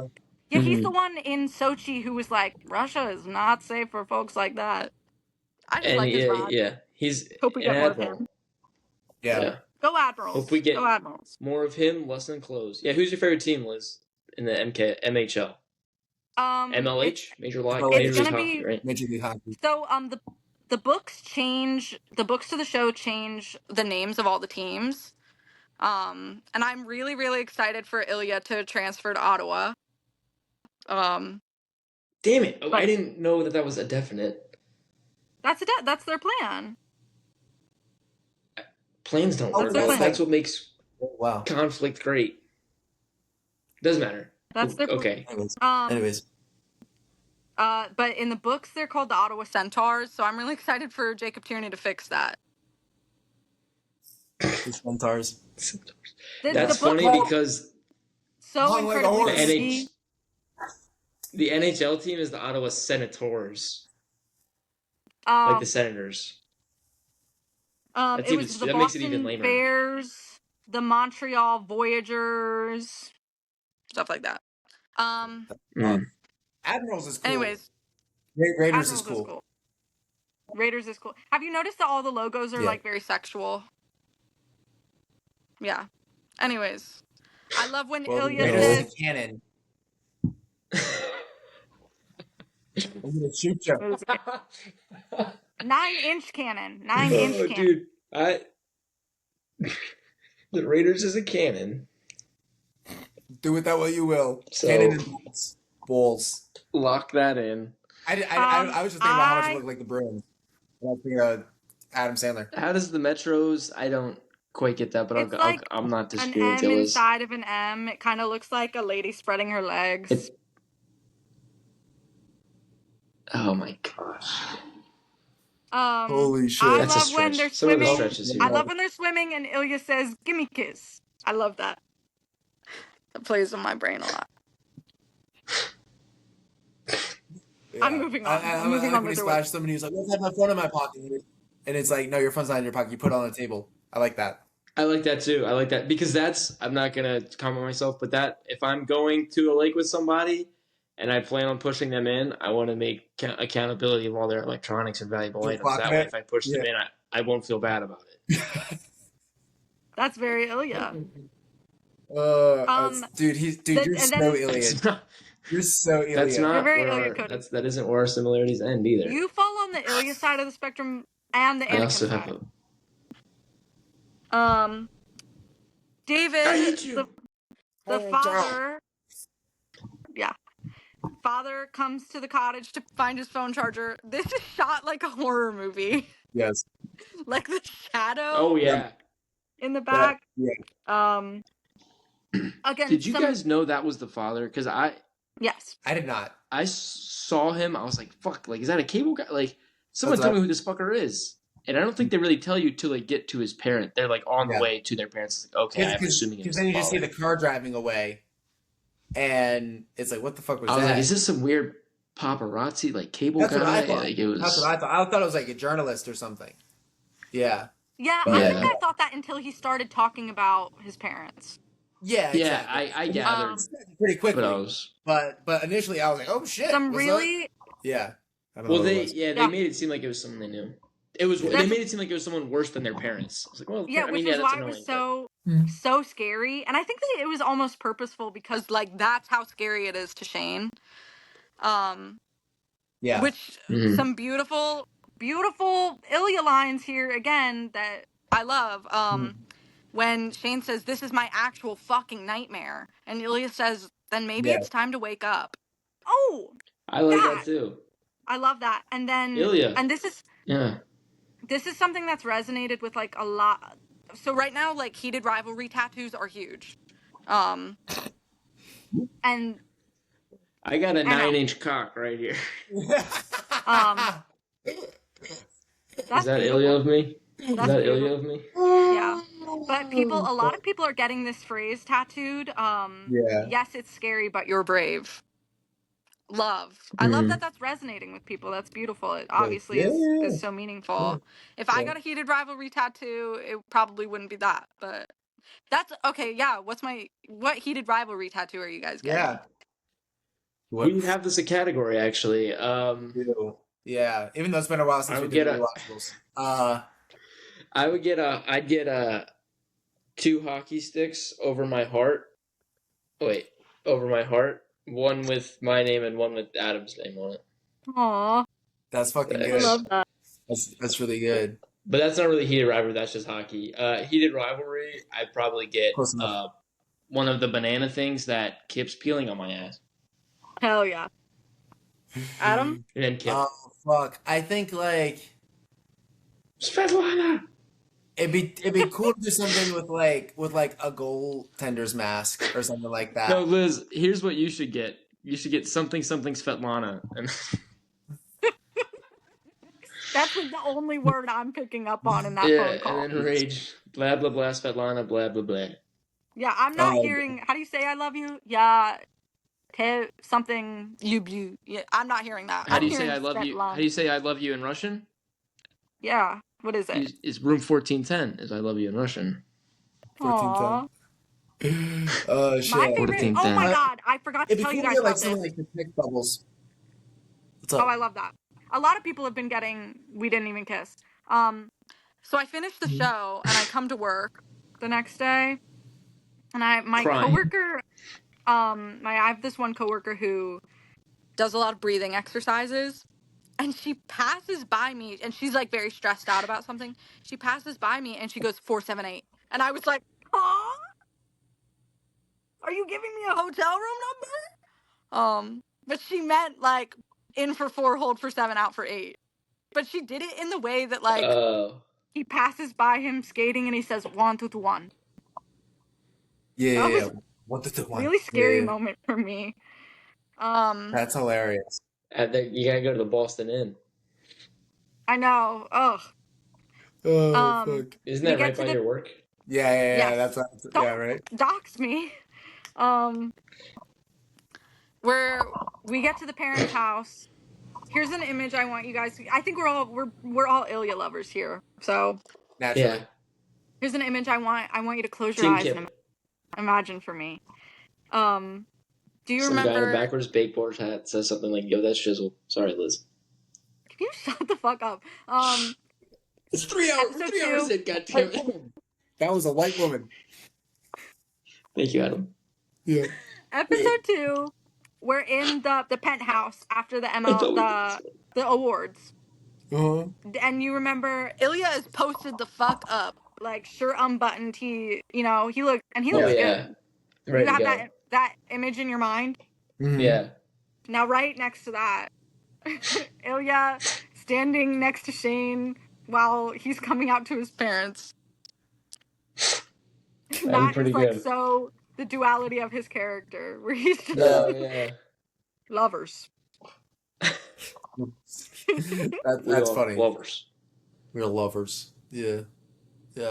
No, that scene at the end is so sweet because like, and then he eats with them and everything, and like, yeah.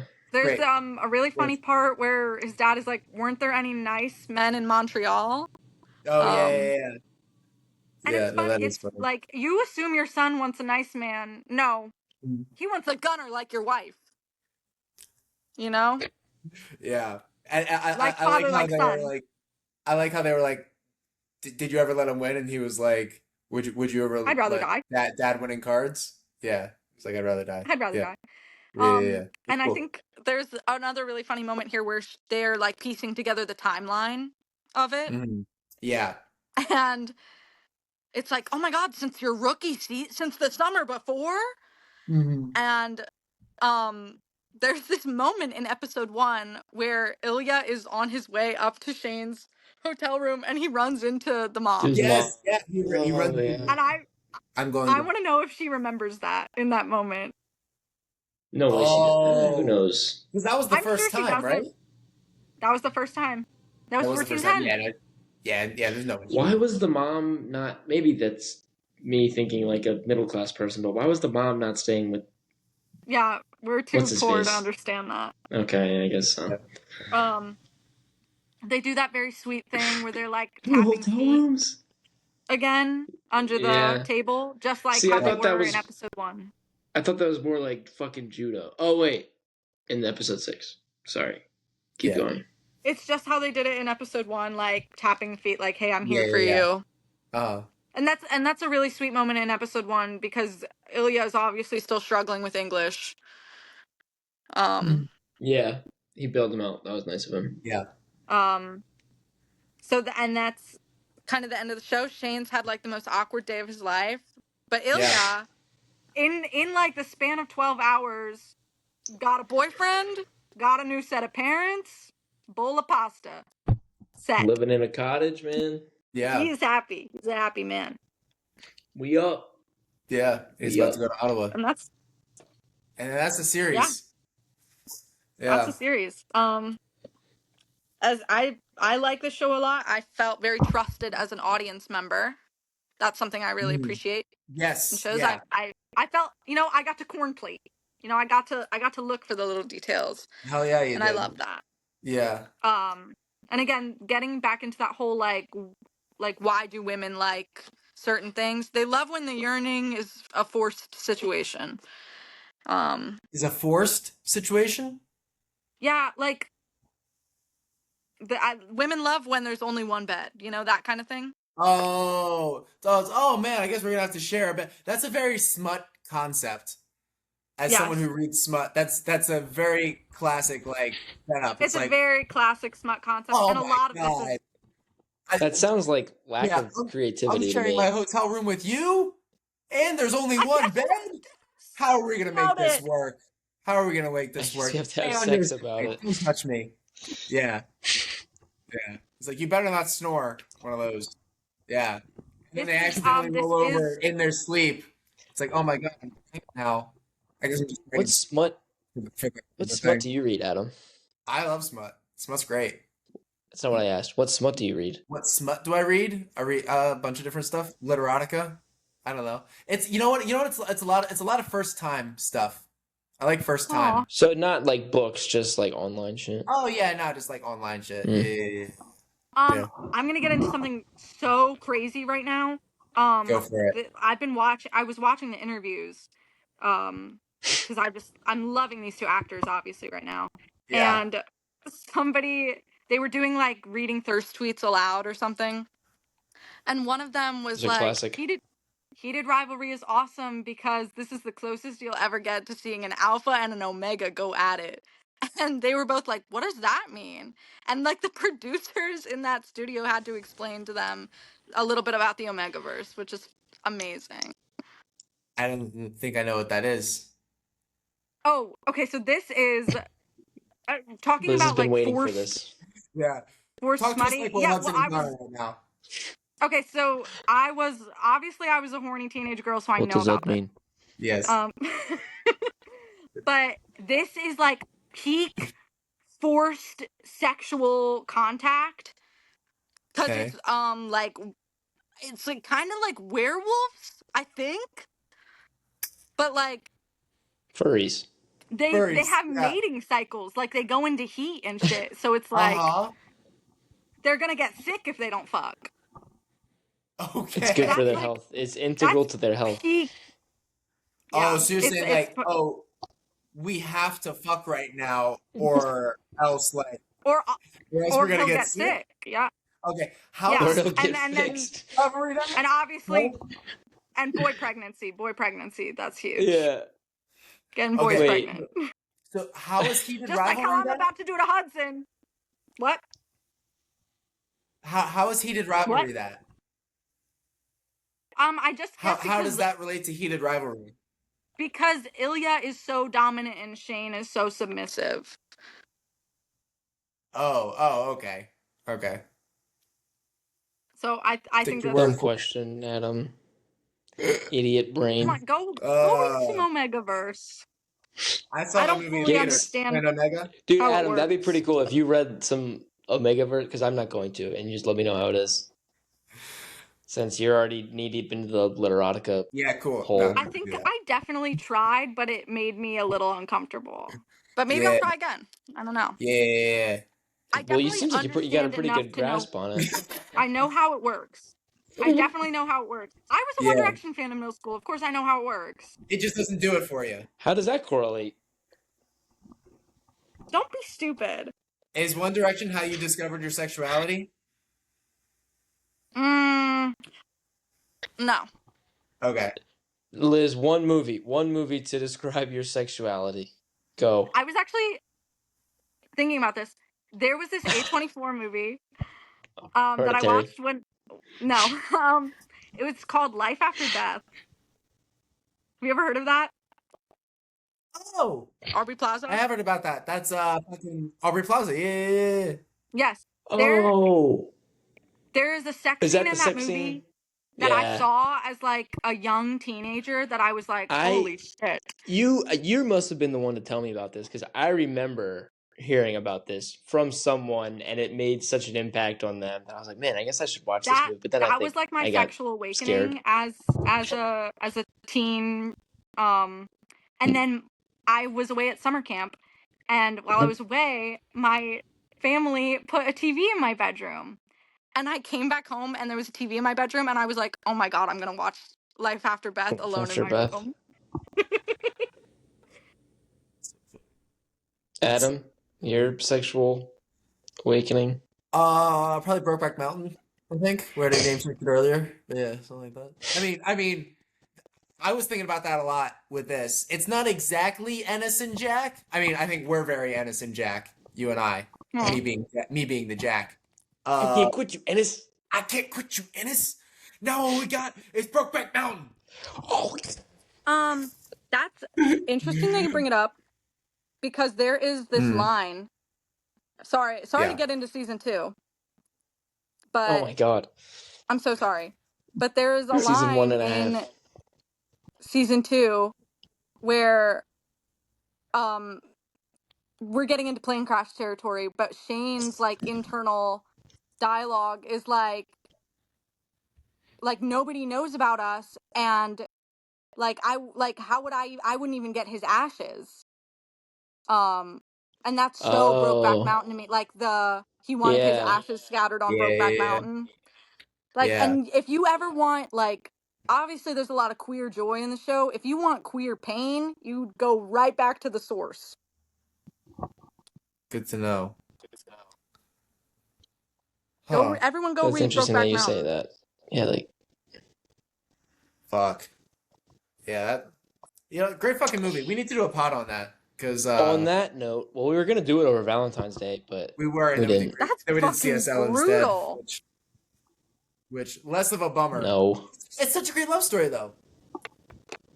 Quit you, Is it? Ennis. Yeah, and then we go to Tijuana and get We'll murdered. debate it on the pod. Yeah. Something, last little point I wanted to talk about was, this has been like such a girly experience for me, this show, and like going to the raves with my Same. friends and sitting around, and we made charm necklaces for Heated Rivalry, and we watched the show Yeah. together, and it's very girly and fun. What do boys get to have? What do you guys have that is as Gay fun? sex. Like, what is there something that like you watch and it like brings you closer together and it makes you want to? Seinfeld. I don't even know if I'm explaining this right, but like, Seinfeld. No. I know what you're talking about. Seinfeld, I think. Ironically, I think it might be sports. okay, because That's full circle.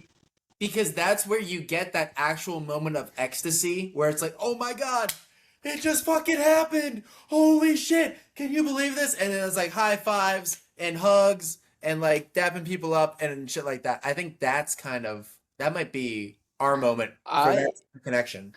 Because I think that's for everybody though, Adam. I don't think that's just a guy thing. I think girls. I'm just saying that no, for sure. Just like heated rivalry isn't just for women. Like it's for guys too. But I think like Wait, what? You're blowing my mind right now. You're blowing something, dude. Yeah, I know. It's just like I feel like that's like if there's a venue for men to have that like collective feeling, I think it would most commonly be found like in like a sporting. And you get to dress up in your jerseys and like go to the game. So like yes, that is like a direct. You get to play pretend. Yeah, exactly. Yeah. Like there's a bit of like to it. There's like there is that dressing up aspect to it. Like yeah. I agree. I think I've met a lot of people from all over the country, all over the world, and what like a good icebreaker to kind of break that ice is definitely sports. Sports and like movies, heated rivalry. The heated rivalry, I can broaden my horizon a little bit. I can now talk to girls, so score on that. I'm unstoppable. I think another thing is like video games. I never really did the video game thing, but I know lots of people who can just play. I mean, God, these people. I'm not a video gamer. Sorry, I'm not. But people who just will play video games for hours, like on school nights, on work nights. It's like, damn. It's a thing. Yeah. Yeah. Different strokes. So I don't know if that. I think we're just talking about. That just sounds like hobbies, though, Liz. Yeah. I don't. Yeah. Well, like for me, like when I was doing stand up a lot, like that was. No, Lucas, go ahead. When you were doing stand up. Oh, when I was doing stand up a lot, that was like a thing. Like, what were you gonna say? Nothing. I'm just jumping. I'm not talking anymore. No, I want you to talk. Please. What were you gonna say? I just think the whole sports, like, parallel here is so funny because when I watch this with my friends, it sounds like we're watching, like, the way we, like, yell at the TV. Yeah. It's, like you know what? You're right. When me and my best friend were watching Bridgerton. That's what I'm saying. When this last season came out, and her husband and like they were having like a boys' night in the other room, and they were like, "Are you guys watching football?" We were like, "No, this is Bridgerton." Same thing. Yeah. And that's kind of what I was getting at. Like, yeah. Adam, is there any movie that you and I just fucking gush over, dude? We just lose our shit over? Oh, fuck. Gush. He said gush. Yeah, use the word gush, brother. Catch it all. Just pouring out the seams. I'm trying to think if there's. I don't know, like is like Boogie Nights? Would that for us? No, like probably. That's not a bad one. Because like when you get the emotions at the top, is that just like yeah? Oh like, my god, abso-fucking like yeah, dude, we're losers. I can picture us in Ken's basement, like it's 4 a.m. We just got done getting White Castle in Allentown. We got sheets too. Skis 6-7 burgers deep. There's energy drinks all over the floor. And you turn on Boogie Nights, and we're just like dapping each other up. We're like, let's fucking go, dude. And we got to work it. Fucking Green out at 10 a.m. Let's go to bed. A movie that makes me feel like that is Inglourious Bastards. Really? For real. That movie makes me... I feel like that's the closest I'll ever feel to being a man. You're getting hyped? When the Jews get shot under the floorboards? That's what gets you going? Hans Landa? You know me. I actually... a movie... And now we're kind of going... We're getting to a different topic here, but... one movie that I was definitely obnoxious about in movie theaters was Twisters. Oh, dude. I was definitely like my friends. Rosie, friend of the pod, Rosie. I went to go see with that and a couple other friends. He was so annoyed at me. I was like standing up. I fucking like. Shit, like I also love the bitch. Yeah, bro. It was twins. Anyway, Dude, yeah, that was probably the last in I can't theaters believe I it took got. us. Like, I can't believe it took us this long to think about it. It's fucking Top Gun. That's our shit. yeah, you're probably right. Yeah, It's Top Gun. that's so No. white. That's so white and disappointing. Yeah. Who cares? Dude, Top Gun Let's stick kicks- to Boogie Nights. Stick to Dude, Boogie Nights. Dogfight football? Come on. Does it make sense? No. Am I excited? Fuck yeah. My tell, baby, my tell. My tell. That's right. And GP, the guy doing the fucking one of those. Yeah. Say his name, Glenn Powell. No need Glenn to Powell. abbreviate. GP. As a fucking hero. It's a fucking hero. Looks like he eats sheet metal. Bad take. Hey, Bad take. hey. Be nice. Looks like a Be Captain nice. America. Glenn Powell's more cut than Hudson Williams. Dude. He does not have the sauce that Hudson Williams has. He doesn't need the fucking sauce. I want to eat him raw, dude. That is such No a condiments. straight guy thing. Glenn Well, I'm Powell? sorry for being straight. You should be. On that note, I do feel this pod makes. this pod does make me feel straight guilt, straight white Jew guilt, as if there's any other type. Is there anything else? I mean, I know we're only 3.5 hours in, but I know. Oh my god, it's so funny. you know what's funny? In the group chat when we were talking, because I was the only one who was like, "Should we break it up? Should we do like episode 1 and 2, and then 3 and 4, or 1, Oh, 2, that's 3? right. You did You say guys, that. no, don't interrupt. I'm not done. You guys are like, "What are you fucking crazy? Let's just do it in all one big fucking pod." I was like, "All right, fuck it, let's just fucking do it." And now here we are. It's almost 1 a.m. for Liz. Oh my god, it is. Yeah. Holy shit. Yeah. Fuck, I'm dehydrated. I'm almost done my water. My iPad's about to die. Yeah. Well, it Yeah, seems I like we. plugged my phone in. Well, I'll tell you what. That's it. I'm cool if we wrap it up after like another hour or so. I don't think we need to go too Well, much. that's cutting it short. That's cutting it Yeah. short. We need to film ourselves go to bed. I don't think we need to leave any pod on the table. You know, I think we'd be doing ourselves a disservice, and really Canada a disservice, if this pod was shorter than the series. So, Yeah. I mean, yeah, we are like at least we're 2/3 of the way through the series. yeah. God, but no, I'm cool if we wrap it up. I think this is fucking awesome, Liz. Great guest as always. What do you want to do next? You want to tease the audience? Sounds like Inglorious Bastards. Oh shit! Oh, we did, and we already talked about me talking about The big Clone Wars. Clone Wars, dude. That's a Yeah, lot we of fun did. episodes to watch. I could break down just the last couple of episodes. Oh, I could do Andor. Oh my god! Oh, Let's do an episode by episode Clone Wars. episode by I episode. actually would Clone kill Wars? myself because I can't watch another. I don't want to watch another Jar Jar episode. Oh yeah, no, fuck Jar Jar. Who's Lisa, rustling honey. around? It's Lucas. He's Russell. It's me. We're 3.5 hours in. I am getting antsy over here. My legs are asleep. My We can ass wrap it up. hurts. We can wrap it up. This is good. right. This is the longest I've ever like looked at the mic. I was like, oh, I didn't know I could do this. Oh wow, this is fucking cool. What All other right. colors are there? Liz, great fucking potting. We will do it again for sure. We came to the cottage. And if you've made it this far, that's fucking right. If you've made it this far, like, subscribe, follow if you want more of this, and if you want more of Liz. I should have done it at the fucking top of the thing. Whatever. Don't forget to like and subscribe. Don't forget to like and subscribe. Whose is better? Liz? It's What about mine? Don't Mine's forget better. to like and subscribe. you can say Go. that. Yeah, let I me just paused wait. and you weren't going. I didn't want to make it seem like I was expecting. Close your eyes. Adam, go. Don't forget to like and subscribe. Don't forget to like and subscribe. What's the point of saying the name if you should let us, Liz, rewind. Blind Okay, test. something. okay. Yeah, blind. All right. Blind. I'm closing my eyes. This has been Roof shopping. roof Shopping roof. shopping cart guys. Roof shopping cart, guys. Shopping cart guys. Don't forget to like and subscribe. Don't forget to like and subscribe. I think your All right, let's proximity quick, to the go, mic go. Who is did it making better? Your proximity to the mic is making it better. I feel like I'm Shane on the phone. Yeah, kill yourself, Adam.